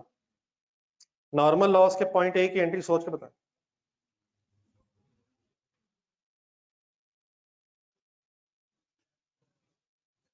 नॉर्मल लॉस के पॉइंट ए की एंट्री सोच के बताएं बेटा, जब कॉस्ट ही एलोकेट नहीं हो रही। प्लीज यार प्लीज, नॉर्मल लॉस के पॉइंट ए की एंट्री, पॉइंट बी की कैश डेबिट परचेजेस या प्रोडक्शन कॉस्ट रिस्पेक्टिवली क्रेडिट। ऊपर ढूंढने ये की हुई हमने सिनेरियो ए में, सिनेरियो 1 के पॉइंट ए में शायद लिखी होगी 2250 की 22। इट मींस अब नॉर्मल लॉस के केस में, नॉर्मल लॉस के केस में आपने सिर्फ रिकवरी वैल्यू को ट्रीट करना होता है। ओके प्लीज, ओके है सर। सेकंड आया अब नॉर्मल लॉस, पॉइंट ए पढ़े, एंट्री बताएं। अब normal loss debit purchase cost credit, और रिकवरी वैल्यू की entry cash debit abnormal loss credit. बस मेन फर्क है वो आप ध्यान में रखने की कोशिश करनी है अपने। नॉर्मल लॉस की रिकवरी वैल्यू परचेज कॉस्ट या प्रोडक्शन कॉस्ट नेट ऑफ होती है डिपेंडिंग अपॉन द सिचुएशन, और एबनॉर्मल लॉस की रिकवरी वैल्यू एबनॉर्मल लॉस की कॉस्ट से नेट ऑफ होती है। एक ही बात है, ये डिफरेंट चीजें। अपने जहन में कंसंट्रेशन से एक प्रॉफिट एंड लॉस स्टेटमेंट बनाए जरा, हिम्मत करें हिम्मत करें। स्टार्ट क्या होता है, कहां से होता है? अल्हम्दुलिल्लाह इसी की बात हो रही है। अगर नॉर्मल लॉस की कोई रिकवरी वैल्यू होगी तो वो कहां होगी प्रॉफिट एंड लॉस में? सोच के पता है आपको, सोच के जरा ढूंढ लें, एंट्री ढूंढ लें, एंट्री ढूंढ लें, या पॉइंट बी देख लें, पॉइंट बी देख लें। कॉस्ट ऑफ सेल्स की जब वर्किंग हो रही होगी तो उसमें परचेजेस, या अगर मैन्युफैक्चरिंग बिजनेस होगा तो मैन्युफैक्चरिंग कॉस्ट में से लेस हो रही है। प्रॉफिट एंड लॉस स्टेटमेंट में कहीं परचेजेस होती हैं, कोई प्रोडक्शन कॉस्ट होती है कॉस्ट ऑफ सेल्स की कैलकुलेशन में? Manufacturing cost, cost of goods manufactured, opening stock plus trading business तो परचेजेस, मैन्युफैक्चरिंग बिजनेस तो कॉस्ट ऑफ गुड्स मैन्युफैक्चर के अंदर जरा चला जाए, material, labour, overheads, manufacturing cost वगैरह वगैरह। तो नॉर्मल लॉस की रिकवरी वैल्यू कहाँ होती है? कॉस्ट ऑफ सेल्स की कैलकुलेशन में होती है। पढ़ के जरा बताएं, एबनॉर्मल लॉस की रिकवरी वैल्यू कहाँ होगी? जहां एबनॉर्मल लॉस होगा। एबनॉर्मल लॉस कहाँ होता है? ग्रॉस प्रॉफिट के बाद ऑपरेटिंग एक्सपेंसेस में जहां एबनॉर्मल लॉस लिखा होगा, अगर उसकी कोई रिकवरी वैल्यू है तो सॉर्ट ऑफ एक ब्रैकेट सी बनी होगी। अकॉर्डिंग टू द एग्जांपल थोड़ा सा ऊपर जाए जरा, 5240 ब्रैकेट में लॉस की कॉस्ट लिखी होगी। किस जगह? ग्रॉस प्रॉफिट से नीचे ऑपरेटिंग एक्सपेंसेस, समझ आ जाएंगे। एबनॉर्मल लॉस 5240 माइनस भी कुछ हो रहा होगा। एबनॉर्मल लॉस की रिकवरी वैल्यू एबनॉर्मल लॉस में, एबनॉर्मल लॉस से ऑपरेटिंग एक्सपेंसेस में लेस हो रही होगी। और अगर recovery value of normal loss कोई है तो वो कॉस्ट ऑफ सेल्स की कैलकुलेशन में परचेज या प्रोडक्शन कॉस्ट से लेस हो रही होगी। बात मेरी प्लीज क्लियर है सर? Any confusion? एक नजर रिवाइज कर रहे हैं आप सारा, पहले लाइन से शुरू करें जो आज हमने डिस्कशन स्टार्ट की। स्पीड अप, एक क्वेश्चन का टाइम बच रहा है।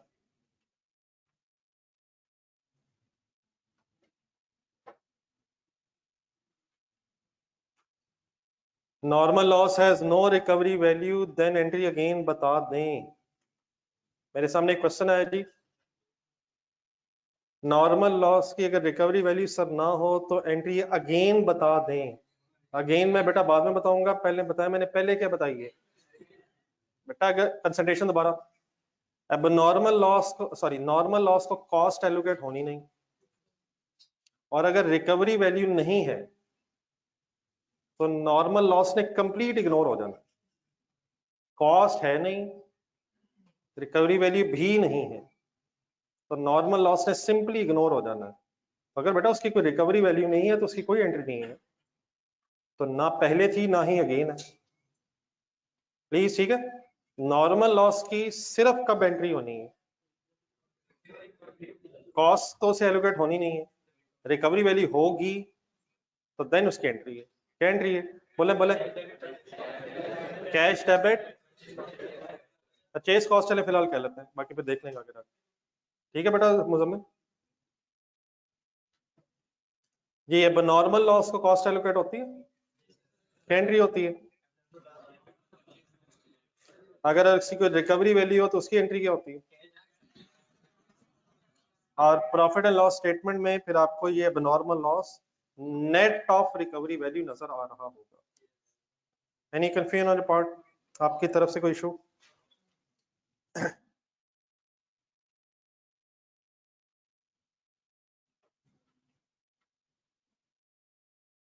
एक छोटा सा नोट जरा और लिख के बस बात खत्म करते हैं फिलहाल।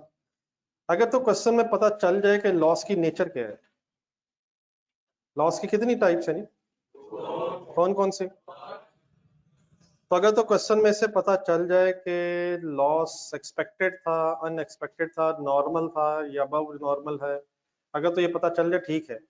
लेकिन अगर क्वेश्चन में ये पता चले कि कुछ लॉस हुआ है,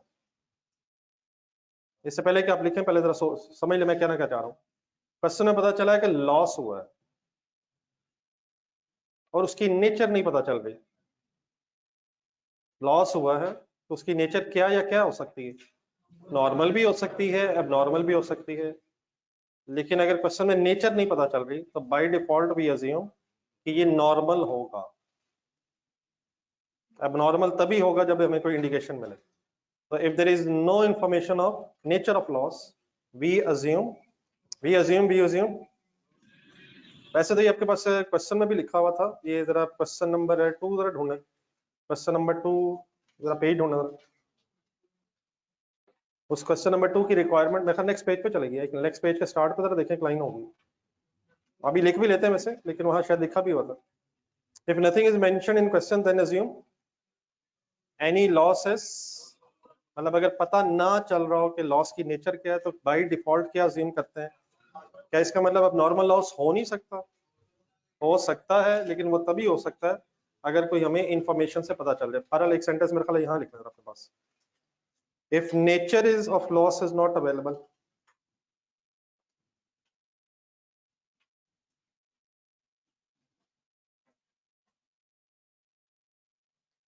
if nature of loss is not available,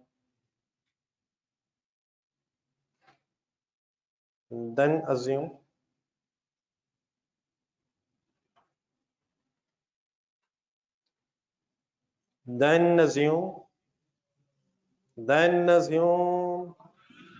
what is the significance of this assumption? Then assume normal loss. फिर हम कॉस्ट एलोकेट नहीं करेंगे और अगर कोई रिकवरी वैल्यू होगी तो बस उसका ट्रीटमेंट करेंगे, परचेज या प्रोडक्शन कॉस्ट सेट करेंगे। इट मींस अगर इंफॉर्मेशन हो तो बाय डिफॉल्ट फिर हम आसान चीज अज्यूम करके बहस खत्म कर देंगे। ठीक है प्लीज। अब ये जो मैंने सारी आपके सामने डिस्कशन की है, मैंने जरा आपसे आप सॉर्ट ऑफ आपकी अंडरस्टैंडिंग जरा चेक करनी है, तो आपने जरा सब लोगों ने क्वेश्चन नंबर 2 में वापस जाना और उसकी वर्किंग नंबर 3 ढूंढनी है। रजिस्टर में क्वेश्चन नंबर 2 में वापस जाना है, वर्किंग नंबर 3 ढूंढनी है और साथ जरा डायग्राम भी लिंक करनी है। इस क्वेश्चन की एक डायग्राम भी बनी हुई है, बल्कि पहले डायग्राम दोबारा देख लें। मैंने भी क्लास के स्टार्ट में थोड़ा सा आपको याद करवाया तो था, लेकिन एक बार दोबारा देखा। वर्किंग नंबर 3 कह रहा हूं, जिसमें हमने Z की मैन्युफैक्चरिंग कॉस्ट कैलकुलेट की थी, cost of goods manufactured of Z। लेकिन इससे पहले बेटा वर्किंग नंबर 3 आप देखें जरा, दोबारा क्लियर करने, जब मैंने क्लास के स्टार्ट में एक बात की थी, आज डायग्राम देखें जरा। 1,28,000 केजीज प्रोसेस हो रहे थे C के, प्रोसेसिंग के रिजल्ट में 96,000 केजीज बने थे Z के, 8,000 केजीज बने थे V के। क्या इस प्रोसेस के अंदर, इस प्रोसेस में कुछ लॉस अब आपको नजर आ रहा है? दोबारा सॉल्व करके जरा फाइनल कर लें। कितनी क्वांटिटी थी Z की मैन्युफैक्चरिंग के लिए? 1,28,000 केजी से प्रोसेसिंग शुरू की गई थी, लेकिन रिजल्ट में, प्रोसेसिंग के रिजल्ट में 96,000 केजीज प्लस 8,000 केजीज, 1,04,000 केजीज तो आइडेंटिफाई हो रहे हैं। बाकी कितने प्लीज? 24,000 केजीज कुछ मिसिंग महसूस हो रहे हैं। अब आए जरा वर्किंग नंबर 3 में।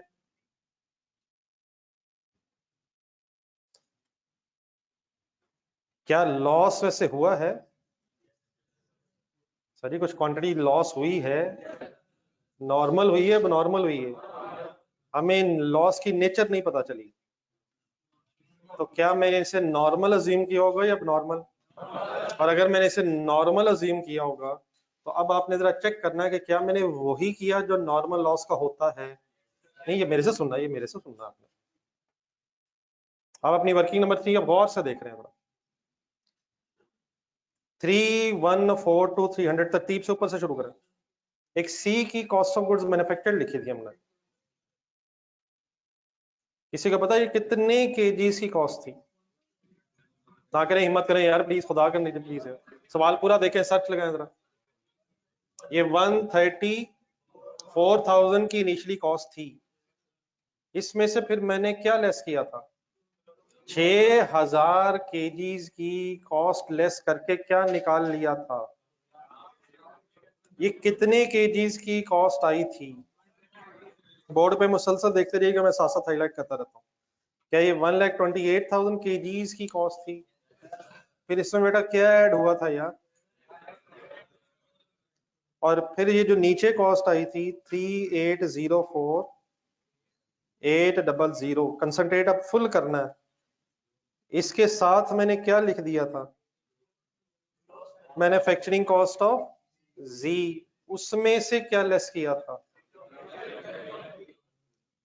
अब कंसंट्रेशन से मेरी बात जरा दोबारा देखें। असल में ये कॉस्ट यहां तक Z मैंने लिखा तो है, लेकिन ग्रॉस साथ लिखा है, बाकी वो मतलब मैं बताता हूँ। ये जो कॉस्ट है जो मैंने नीचे सर्कल लगाया है, ये असल में 1,28,000 केजीज ही की कॉस्ट थी। रिलैक्स रहना प्लीज। कितने केजीज इन हुए थे? 128। उसी में लेबर ओवरहेड्स ऐड हुआ है ना, तो ये कॉस्ट 128,000 की ही थी। लेकिन इस 128 का फर्दर ब्रेकअप क्या है? क्या इसमें कोई बाय प्रोडक्ट भी थी? वी 8000। क्या इसमें कुछ लॉस भी था और पता नहीं था तो कौन सा था? Normal loss. क्या नॉर्मल लॉस को कॉस्ट एलोकेट होती है? नहीं होती। क्या सवाल में उसकी कोई रिकवरी वैल्यू बताई हुई थी? है नॉर्मल लॉस की तो किसी रिकवरी वैल्यू का पता ही नहीं था हमें, वो तो पता ही आज चला। तो ना क्या किया हमने और ना क्या था, ना कोई कॉस्ट एलोकेट की ना कोई रिकवरी वैल्यू थी। तो क्या मैंने नॉर्मल लॉस को कंप्लीट इग्नोर किया? हाँ, लेकिन बाय प्रोडक्ट को कॉस्ट एलोकेट नहीं होनी थी, लेकिन क्या उसकी कोई रिकवरी वैल्यू थी? तो वो मैंने रिकवरी वैल्यू लेस कर दी। बात मेरी समझ रही किसी को? और फाइनली किस किस की कॉस्ट को इग्नोर करके बस हमने क्या कह दिया, 24,000 नॉर्मल लॉस की कॉस्ट भी इग्नोर करके और 8,000 बाय प्रोडक्ट की कॉस्ट भी इग्नोर करके फाइनली ये कह दिया कि ये जो खर्चा है बस ये 96,000 kgs का खर्चा रह गया है। जरा अपनी वर्किंग नंबर 5 देखें। वर्किंग नंबर 5 में जब आपने जी का स्टॉक कैलकुलेट किया है तो आपको वहां कहीं ये 3724800 नजर आ रहा है? सर जी कहीं नजर आ रहा है सर? 3724 नहीं, सॉरी, वर्किंग नंबर 4 में, sorry, working number 4, sorry. Stock की वैल्यूएशन 4 में थी, 5 में थी? सॉरी, 4 में थी। 4 में जी के स्टॉक की वैल्यूएशन की तरफ आए, कहीं आपको 3724800 नजर आ रहा है? क्या है ये, क्या है? क्या इसके अंदर, आप मेरे वर्ड सुने गौर से, क्या इसके अंदर नॉर्मल लॉस की कॉस्ट नहीं है? क्या इसके अंदर नॉर्मल लॉस की कॉस्ट है? कॉस्ट है। क्या इसमें बाय प्रोडक्ट की कॉस्ट है, लेकिन उन्हें एलोकेट नहीं हुई भी, सिंपली डिवाइडेड बाय क्या किया हुआ है? क्या डिवाइड बाय करते हुए नॉर्मल लॉस के यूनिट्स मैंने लिखे हैं, बाय प्रोडक्ट के यूनिट्स मैंने लिखे हैं? क्यों नहीं लिखे हैं? क्योंकि उन्हें कॉस्ट एलोकेट नहीं होनी थी, बस मैंने किससे डिवाइड कर दिया है? रिमेनिंग यूनिट से मैंने डिवाइड कर दिया। तो क्या मैंने आपको लास्ट क्लास में बताए बगैर नॉर्मल लॉस का ट्रीटमेंट वही किया है जो मैंने आज बताया है? और मैंने तो कोई ट्रीटमेंट भी नहीं किया यार। हाँ जी, मैंने कोई भी ट्रीटमेंट नहीं किया है। तो आज भी मैंने आपको यही बताया है कि कॉस्ट एलोकेट होती नहीं है। किसकी बात कर रहा हूँ, किसकी बात कर रहा हूँ? और रिकवरी वैल्यू नॉर्मल लॉस की पता नहीं। तो क्या सिंपली उसे मैंने इग्नोर करके वर्किंग की है? हाँ, बाय प्रोडक्ट थी, बाय प्रोडक्ट का मैंने क्या किया है?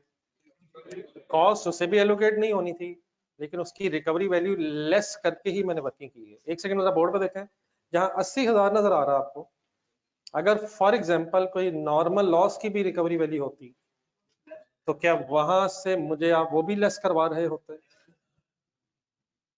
तो कॉस्ट अवेलेबल, कॉस्ट कैलकुलेट नहीं होनी थी और रिकवरी वैल्यू थी नहीं, इसलिए नॉर्मल लॉस इग्नोर हो गया और sorry, recovery value by product का बस मैंने लेस करके वर्किंग की है। Any confusion in my words? एक सेकंड काइंडली बता दें मैंने क्या ट्रीटमेंट किया नॉर्मल लॉस का बगैर आपको बताए हुए?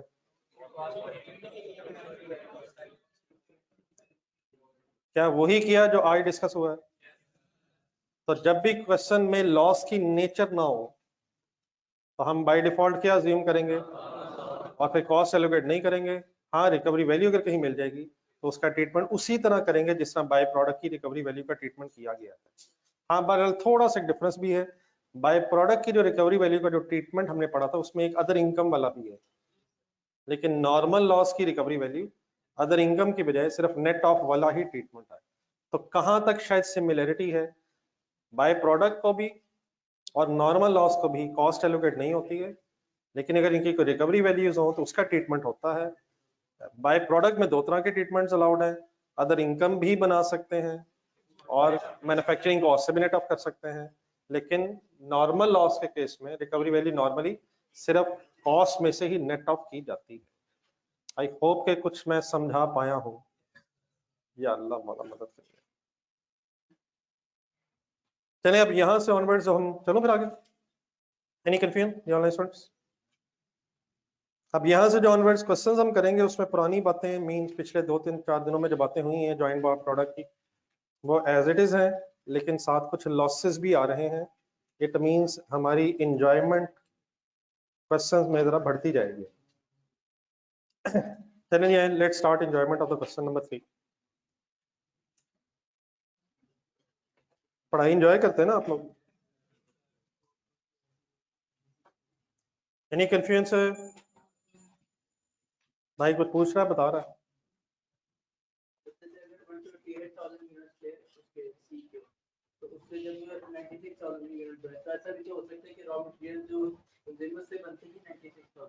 बेटा बात आपकी ठीक है, तो इसका मतलब कुछ लॉस हुआ है ना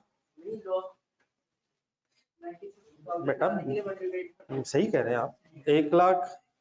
1,96,000 केजीज को बनाने के लिए 1,28,000 केजीज इस्तेमाल हुए हैं। ये सब लोग सेंटेंस सुने जी मेरा। 96,000 केजीज को बनाने के लिए 1,28,000 केजीज इस्तेमाल हुए हैं। तो क्या कुछ केजीज कहीं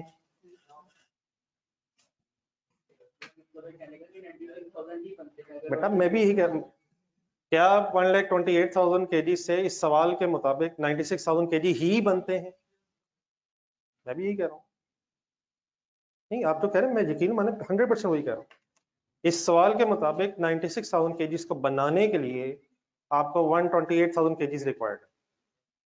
ये आपका और मेरा सेंटेंस सब ठीक है, लेकिन इट डेफिनेटली मींस कि कुछ केजीज प्रोसेस के अंदर फिनिश गुड्स में कन्वर्ट नहीं होना। 1 केजी से अगर मैं कहूँ 1 केजी ही फिनिश गुड्स बनती हैं, तो इसका क्या मतलब हुआ?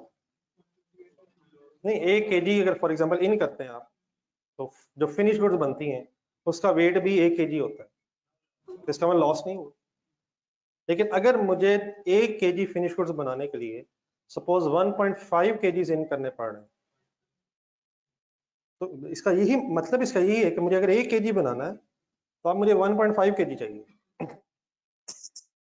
ठीक है? लेकिन ये डेफिनेटली मींस कि हाफ केजी ने वेस्ट होना। प्रोडक्शन प्रोसेसेस में वेस्टेज हो सकती है, तो अगर होती है तो इसका डेफिनेटली मतलब ये है अगर आप ज्यादा क्वांटिटी इन कर रहे हैं और कंपैरेटिवली थोड़ी क्वांटिटी बाहर आ रही है, तो इसका मतलब प्रोसेस के अंदर कुछ वेस्टेज हो रही है, उसे वेस्टेज ही बोलेंगे। ये इसका मतलब नहीं है। अगर ये एबनॉर्मल वेस्टेज हो, मैं थोड़ा सा ट्राई करके देखता हूँ, अगर ये एबनॉर्मल वेस्टेज हो तो फिर इसका मतलब बनना 1 केजी से फॉर एग्जांपल 1 केजी चाहिए था, लेकिन सपोज बना है 1.2 केजी से 1। अब बताइए 0.2 केजी लगा, ये क्या? ये फिर नहीं लगना चाहिए। तो अगर लगता ही 1.2 है और फिर 1 केजी बनता है, तो इसका मतलब 0.2 केजी लॉस हो रहा है। हाँ वो एक्सपेक्टेड है, और आपको 1.2 ही इन करना पड़ना है।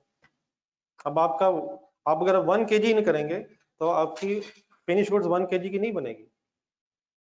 कुछ क्लियर है प्लीज? आप बिल्कुल सही वर्ड यूज कर रहे हैं और मेरा भी यही है।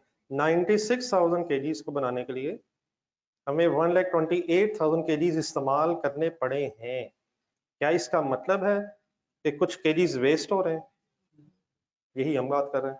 और क्या वो एक्सपेक्टेड था या नहीं, ये क्वेश्चन में नहीं बताया हुआ था। मैंने क्या अज्यूम किया? एक्सपेक्टेड ही होगा, क्योंकि क्वेश्चन में इंफॉर्मेशन नहीं थी। और क्या फिर मैंने वही किया जो एक्सपेक्टेड का किया जाता है? बस ये मैंने डिस्कस किया। इज इट पॉसिबल कि 1 केजी इन हो और 1 केजी आउट हो? इसका मतलब क्या हुआ? There is no loss in the process. लेकिन इज इट पॉसिबल कि प्रोडक्शन प्रोसेस ऐसा हो कि चीजें जाया हो जाती हैं प्रोसेस के अंदर? अगर है ऐसा तो फिर ये लॉस है। फिर अगर ये एक्सपेक्टेड है तो ये नॉर्मल है, और अगर ये एक्सपेक्टेड नहीं था अब नॉर्मल है। और अगर कुछ एक्सपेक्टेड था और उससे ज्यादा हो गया तो इसका मतलब जितना एक्सपेक्टेड था वो नॉर्मल है, और अगर एक्स्ट्रा हो गया तो वो नॉर्मल। अब ठीक? Any other confusion? हाँ जी ये बिल्कुल सही एग्जांपल है अगर इस तरह सोच लें आप लोग। लेकिन अब बच्चे पता नहीं आजकल नहीं ज्यादा था। हाँ जी अगर आप अब पता नहीं इस तरह की बातें आजकल के नौजवानों को पता भी नहीं है।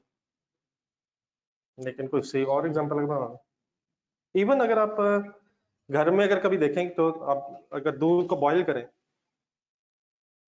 बॉईल करने से पहले वेट करें जो आप कहीं से लेके आए, अच्छी एग्जांपल है शायद उसमें, और बाद में आप वेट करें, उसमें मतलब पता नहीं कितने केजी पानी उड़ जाता है। जो आप दूध लेके आते हैं, अगर फॉर एग्जांपल आपने 1 लीटर लिया है, तो क्या ये एक्सपेक्टेड है कि उसके अंदर वाकई दूध 1 लीटर होगा?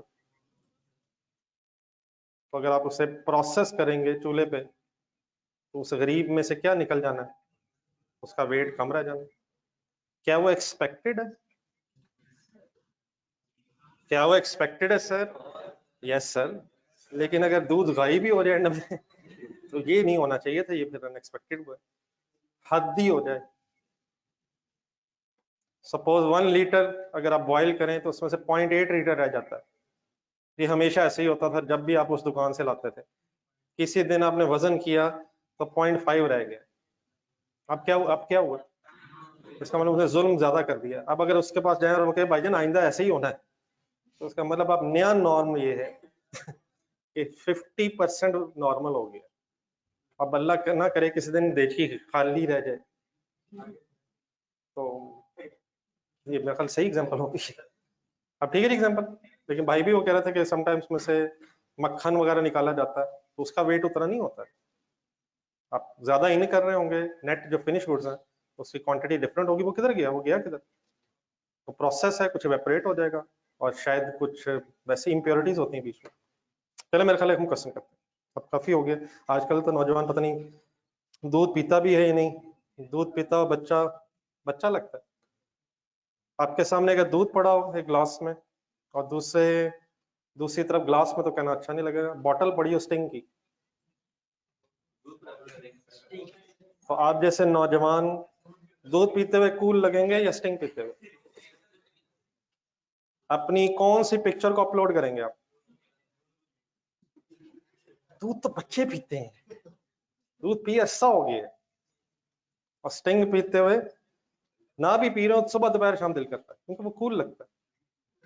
ये कूल का पता वैसे मतलब आप लोगों से ठंडा ही लगता है तो ज्यादा, ठीक है। मैं अगर ये ट्रांसलेशन करूं फिर तो अच्छा लगता है ठंडा, लेकिन ये कूल गेम को खराब होगी, सॉरी गेम ऑन होगी। चले फिर कभी सही से, ये सर क्वेश्चन नंबर 3 ढूंढना जी प्लीज। क्वेश्चन नंबर 3 सर, स्टिंग की बजाय प्लाटिनम आ गया सर ये। चले सर जो सारी चीजें आई हैं शायद बीच में आनी है। Platinum Limited full concentration manufactures, अच्छा बहस वही है, उसमें सिर्फ लॉसेज इंक्लूड हो रहे हैं। Two joint products by the name of and a byproduct by the name of from a single production process.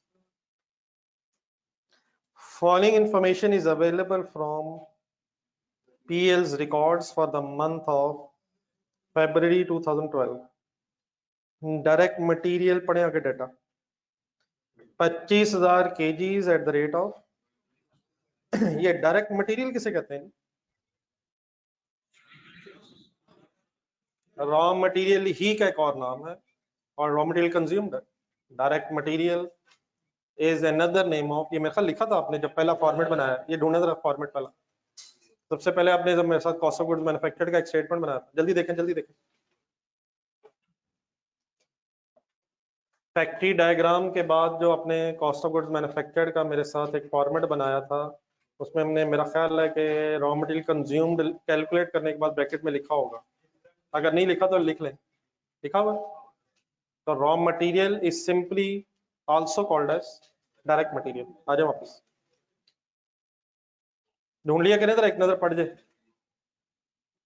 ये डायरेक्ट मटेरियल को कहता है 25,000 केजीज और 25 केजी है। एक मंथ ऑफ फरवरी का आपको डाटा दिया गया। डायरेक्ट लेबर फुल कंसंट्रेशन से पढ़े आगे। Direct labour eight the rate of 15 rupees पर लेबर कह रहा है, sorry per hour, 15 rupees per our, और उसके सामने आवर्स नहीं दे रहा, 4,32,000 लेबर के रुपीज दे रहा है। अगर जरूरत पड़े फुल कंसंट्रेशन, तो क्या नंबर ऑफ आवर्स ढूंढे जा सकते हैं? ये 15 क्या है और 4,32,000 रुपया क्या है? 1 घंटे का रेट 15 रुपए है और रुपीस टोटल बन गए हैं 4,32,000। ये 4,32,000 रुपीस बने कैसे होंगे? बने ना, ये डिवाइड नहीं हुए होंगे, कुछ आवर्स होंगे मल्टीप्लाइड बाय 15 हुआ होगा। तो उसने आवर्स और रेट बताने के बजाय रेट और रुपीस अगर बता दिए हैं, तो क्या आवर्स ढूंढे जा सकते हैं? लेबर कॉस्ट अगर आवर्स में है तो किस तरह से फॉर्मूला बनना चाहिए? Number of hours multiplied by 15 rupees per hour according to question is equal to बना हुआ है 4,32,000। तो अगर आवर्स फाइंड आउट करने हो तो 4,32,000 डिवाइडेड बाय, ये मैथमेटिक्स अब इन्वॉल्व होगा नहीं बहुत ज्यादा, तो ये फॉर्मूला बना हुआ है labour hours multiplied by rate per hour is equal to 4,32,000। Hours is equal to हो जाएगा, रीअरेंज करें 4,32,000 डिवाइडेड बाय 15, कैलकुलेटर पकड़े। इस तरह की वर्किंग से यूज टू होना शुरू होना है, आज से ही हो जाए। 4,32,000 डिवाइड बाय 15 से सब लोग कंफर्टेबल हैं? आंसर बताएं। 28,800 क्या बना? आवर्स, लेबर आवर्स, ये वर्किंग लिखे साथ में।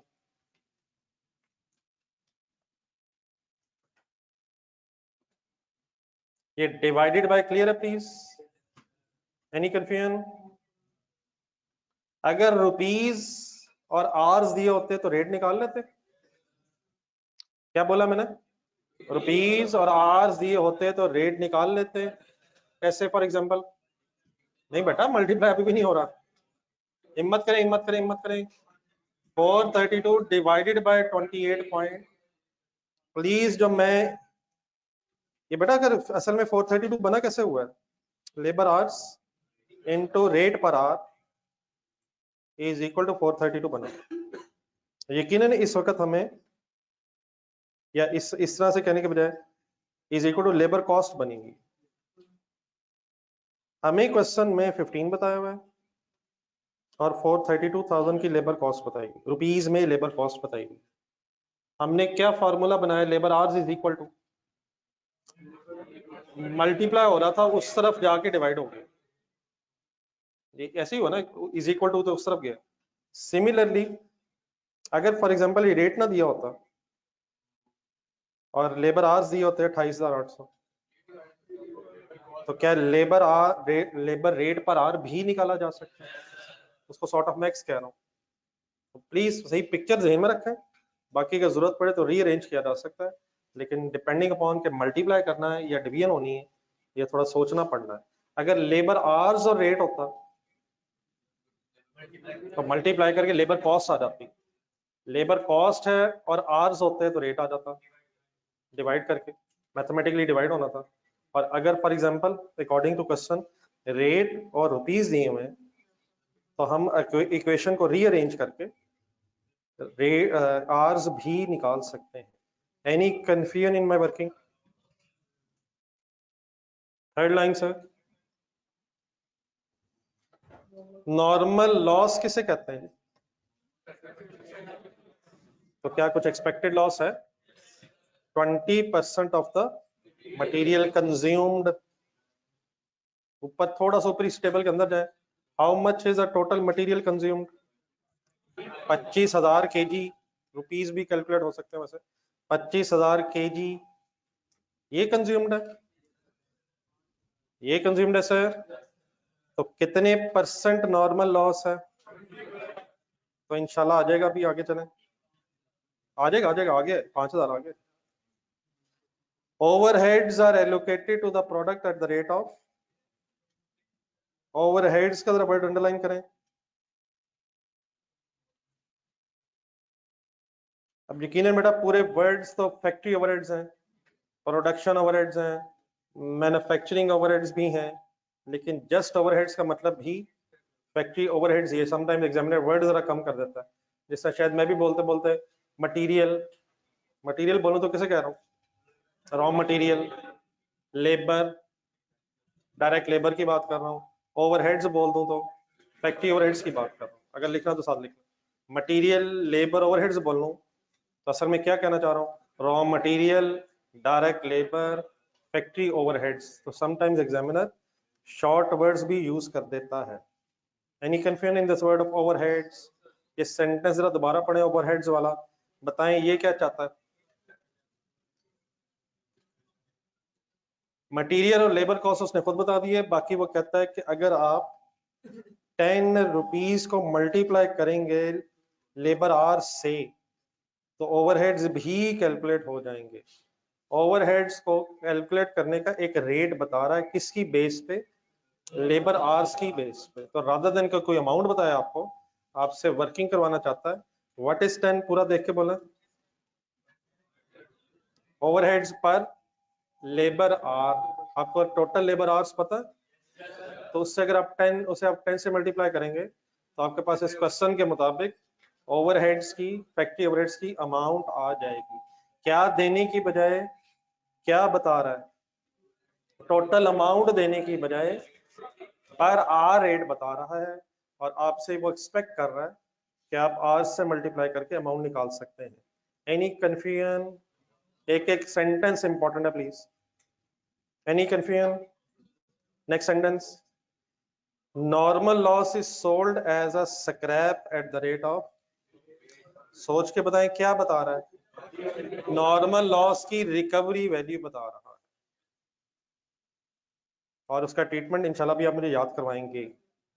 Following data relates to the output from the process. Output का जरा वर्ड अंडरलाइन करें।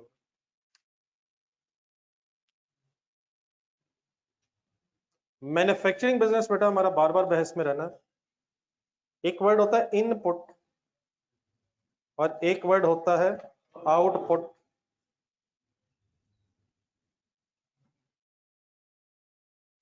ये सॉर्ट ऑफ एक प्रोसेस है। मैन्युफैक्चरिंग बिजनेस अगर हो तो क्या चीज इनपुट होती है और क्या चीज आउटपुट होती है? और यही बात जो आपने बताई यही है।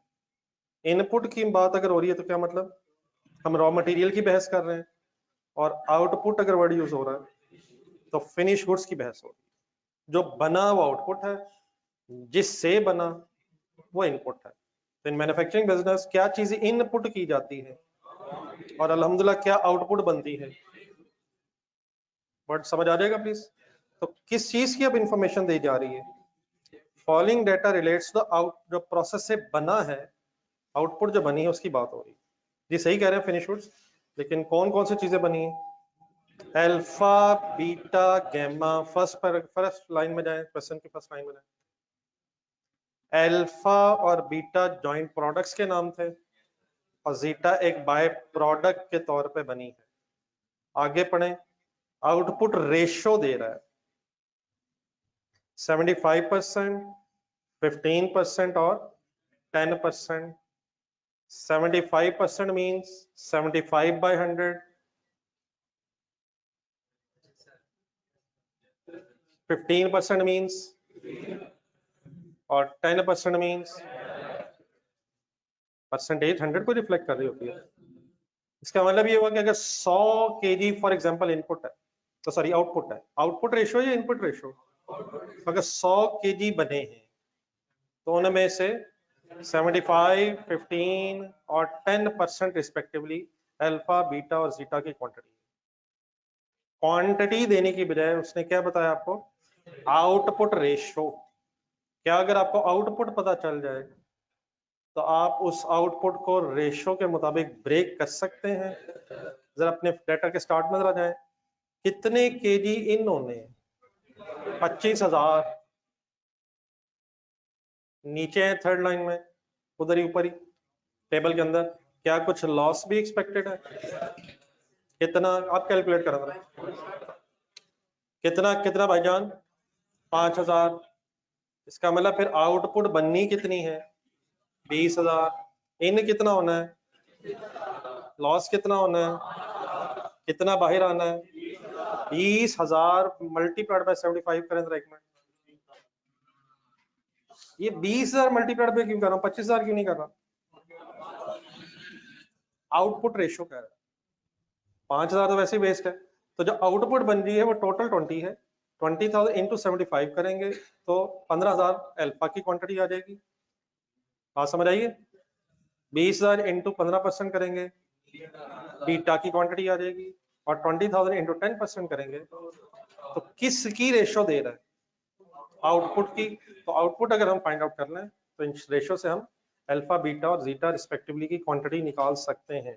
तो बातें समझ आ रही हैं सर? हर चीज में गेम है सर। लास्ट कॉलम में आप बताएं नीचे टेबल में क्या दिया है?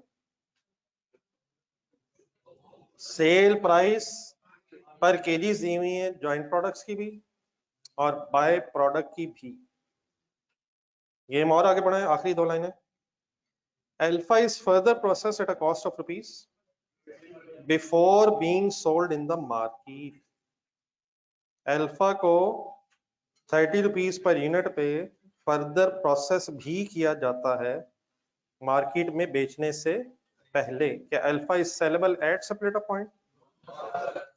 Joint cost are allocated on the basis of, relax रख के जरा वर्ड्स अंडरलाइन करें, नेट रियलाइजेबल वैल्यू। जी, net realisable value is an abbreviation of NRV. कभी सुना है word NRV? Joint cost allocated on the basis of net realisable value कह रहा है। अपने जरा रजिस्टर खोलें, रजिस्टर में मेथड्स ढूंढने जॉइंट कॉस्ट के एलोकेशन के, जरा ढूंढ ले, जरा कर ले, एक रिवीजन हो जाए जरा। सही कह रहे हैं, सही कह रहे हैं, सही कह रहे हैं। Methods of allocation of joint cost तो जॉइंट प्रोडक्ट्स। 2 मेथड्स बेटा पढ़े थे, नंबर 1, नंबर 2। रजिस्टर का यही पेज जरा सामने रख के जरा क्वेश्चन पढ़ें। यहां कह रहा है joint cost is to be allocated on the basis of NRV. तो हमने इस वर्ड्स को जरा फाइनल नहीं किया था एनआरवी को। असल में जो मेथड नंबर 2 है उसका नाम क्या है? तो हम जरा 1 मिनट में बात पूरी होने दीजिएगा जरा। ये जो एनआरवी मेथड है ये sale value at split off point method ही की छोटी सी एक variation. Sale value at split off point method क्या होता है?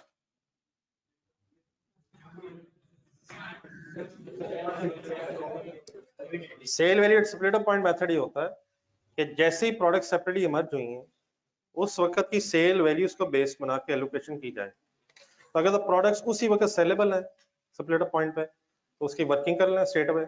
लेकिन अगर उस वक्त सेलेबल नहीं है, फर्दर प्रोसेसिंग हो रही है, तो assumed sale value at split off निकाल लें। यहाँ तक ठीक है? तो एनआरवी जरा एक सेकंड पहले बचपन जहन में लाएं जरा। बचपन in sense PRC hopefully NRV है। एनआरवी बेटा होता है estimated selling price minus expenses necessary to make sale. In other words sale price में से अगर सेलिंग एक्सपेंसेस माइनस कर लें, बेचने के खर्चे माइनस कर लें। अगर नहीं भी याद आ रहा उसको छोड़ें, फिर मेरे से सुन लें। अब पुराना याद आ नहीं रहा, मेरी सुन नहीं रहे। तो एस्टिमेटेड सेलिंग प्राइस में से अगर एस्टिमेटेड सेलिंग एक्सपेंसेस लेस कर लें तो जो नेट फिगर आती है उसे एनआरवी कहते हैं। तो अगर हमें कभी वो एनआरवी मेथड से एलोकेशन करने को कहे तो हमारे जहन में sale value at split off point method ही आना चाहिए, सवाए इसके के अगर क्वेश्चन में कुछ सेलिंग एक्सपेंसेस गिवन है तो फिर वो माइनस करके एलोकेशन होगी। 1 सेकंड के लिए जो पढ़ रहे थे जहां आप उसकी ब्रैकेट में जाए जरा ये क्वेश्चन में।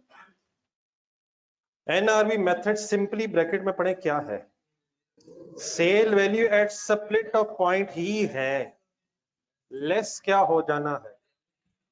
लेकिन मेरी बात अब गौर से सुने, अगर किसी क्वेश्चन में सेलिंग एक्सपेंसेस ही ना हो तो क्या sale value at separate of point method ही एनआरवी मेथड कहलाता है?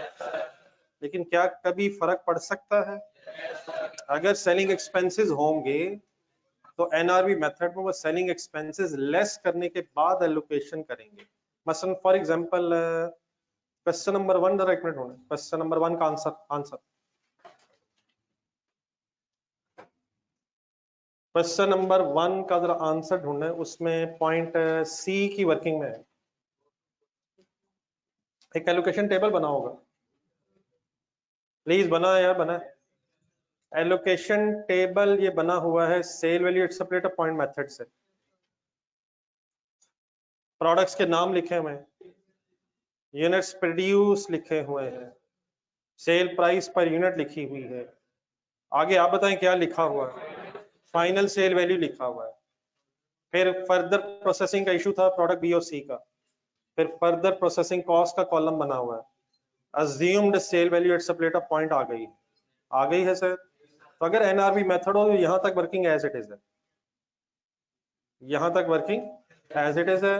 अगर सेलिंग एक्सपेंसेस हुए तो एक और कॉलम बन जाएगा, किसका, किस जगह, sale value at separate off आ गया, sale value at separate off assume sale value at separate off वाली अमाउंट आ गई, सेलिंग एक्सपेंसेस होंगे तो एक और कॉलम बन जाएगा, फिर डेफिनेटली इसको सॉल्व करेंगे, estimate sale value at separate off minus selling expenses NRVs calculate करेंगे, और फिर आखिरी एलोकेशन का टेबल बना लेंगे, एलोकेशन का सॉरी कॉलम बना लेंगे।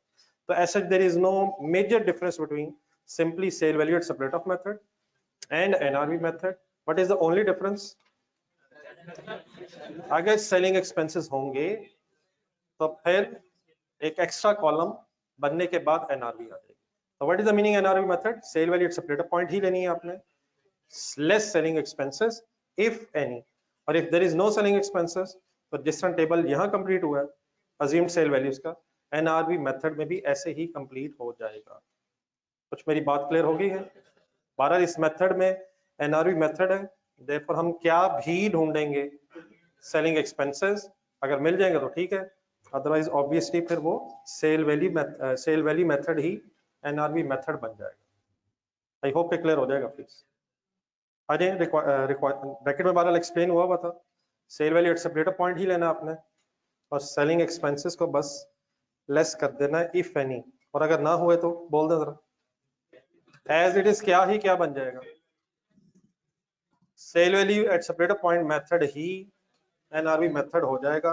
रिक्वायरमेंट पढ़ना है, compute the total joint manufacturing cost for the month of February 2012, also calculate the profit per kg for alpha and, दो रिक्वायरमेंट्स हैं, शॉर्ट एक ही रिक्वायरमेंट में दो सेंटेंसेस बन गए, पहले कहता है टोटल जॉइंट मैन्युफैक्चरिंग कॉस्ट और फिर कैलकुलेट करने को कह रहा है per unit cost of, per unit profit sorry. पहले अब 10 मिनट है तो शुरू कर लेते हैं, अरे 5 मिनट है तो 5 मिनट में कर लेते हैं, शुरू तो कर लेते हैं कुछ यार। क्या बनाना, नोट, क्वेश्चन में नोट नहीं, नोट तो हमने बार बार पढ़ लिया हुआ है, तो ये होमवर्क रख लेते हैं, क्वेश्चन नंबर 4 भी पढ़ लेते हैं, क्वेश्चन नंबर 3 का नाम लिख लेते हैं, रजिस्टर खोला, भाई मान गए। क्या मैं आज फिर आपका टाइम वेस्ट करूंगा, या अल्लाह मौला बचा ले, आज नहीं मौला।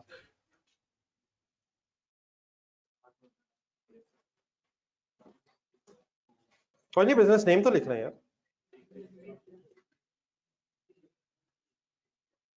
ठीक है जी, नाम मुझे भी बताएं, नाम अच्छा है, नहीं पीएल रहने दे, कोई नाम तो कम से कम पूरा कर ले, जो देख के लिखना है वो तो लिखना है सर।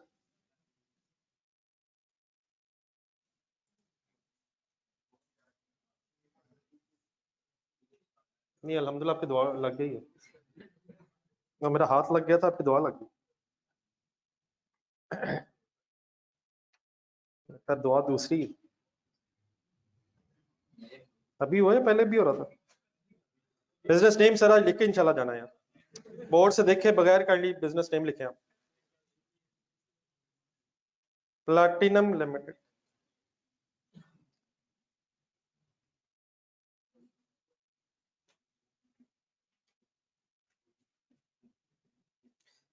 रिक्वायरमेंट फर्स्ट जरा हेडिंग बनवाएं, जॉइंट, दो हिस्सों में कर लें, दो सेंटेंसेस हैं, joint manufacturing cost for the month of, for the month of February 2012। Manufacturing cost अगर वर्ड आपके सामने बोला जाए तो आपके जहन में क्या फौरन आना चाहिए, मटेरियल, लेबर ओवरहेड्स की तलाश होनी है, direct material, direct labour, factory overheads की तलाश करनी है।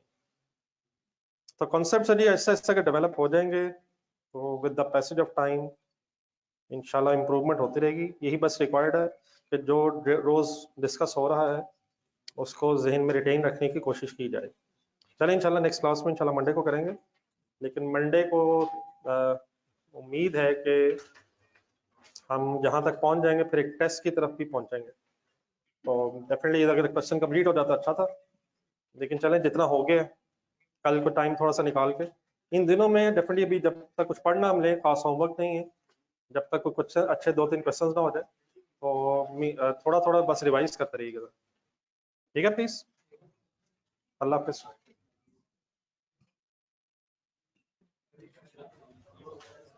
ये मुबीन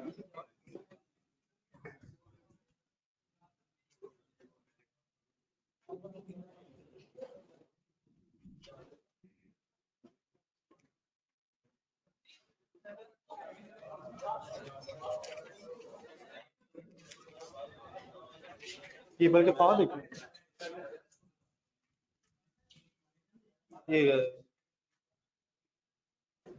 ये काइंडली वापसी के लिए अगर ये पिछला रूम यूज कर, वो इधर बच्चे खड़े हैं, पिछला दरवाजा यूज करना। ये कॉपी करवाना है। ये है कोई सॉफ्टवेयर ये जरा करवा लें, इमीडिएटली चाहिए। ये क्लास के वाले साथ आंसर शीट्स भी चाहिए, ये कर लो जरा।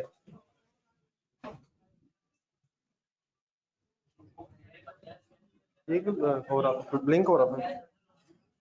हाँ? कौन सा ये वाला?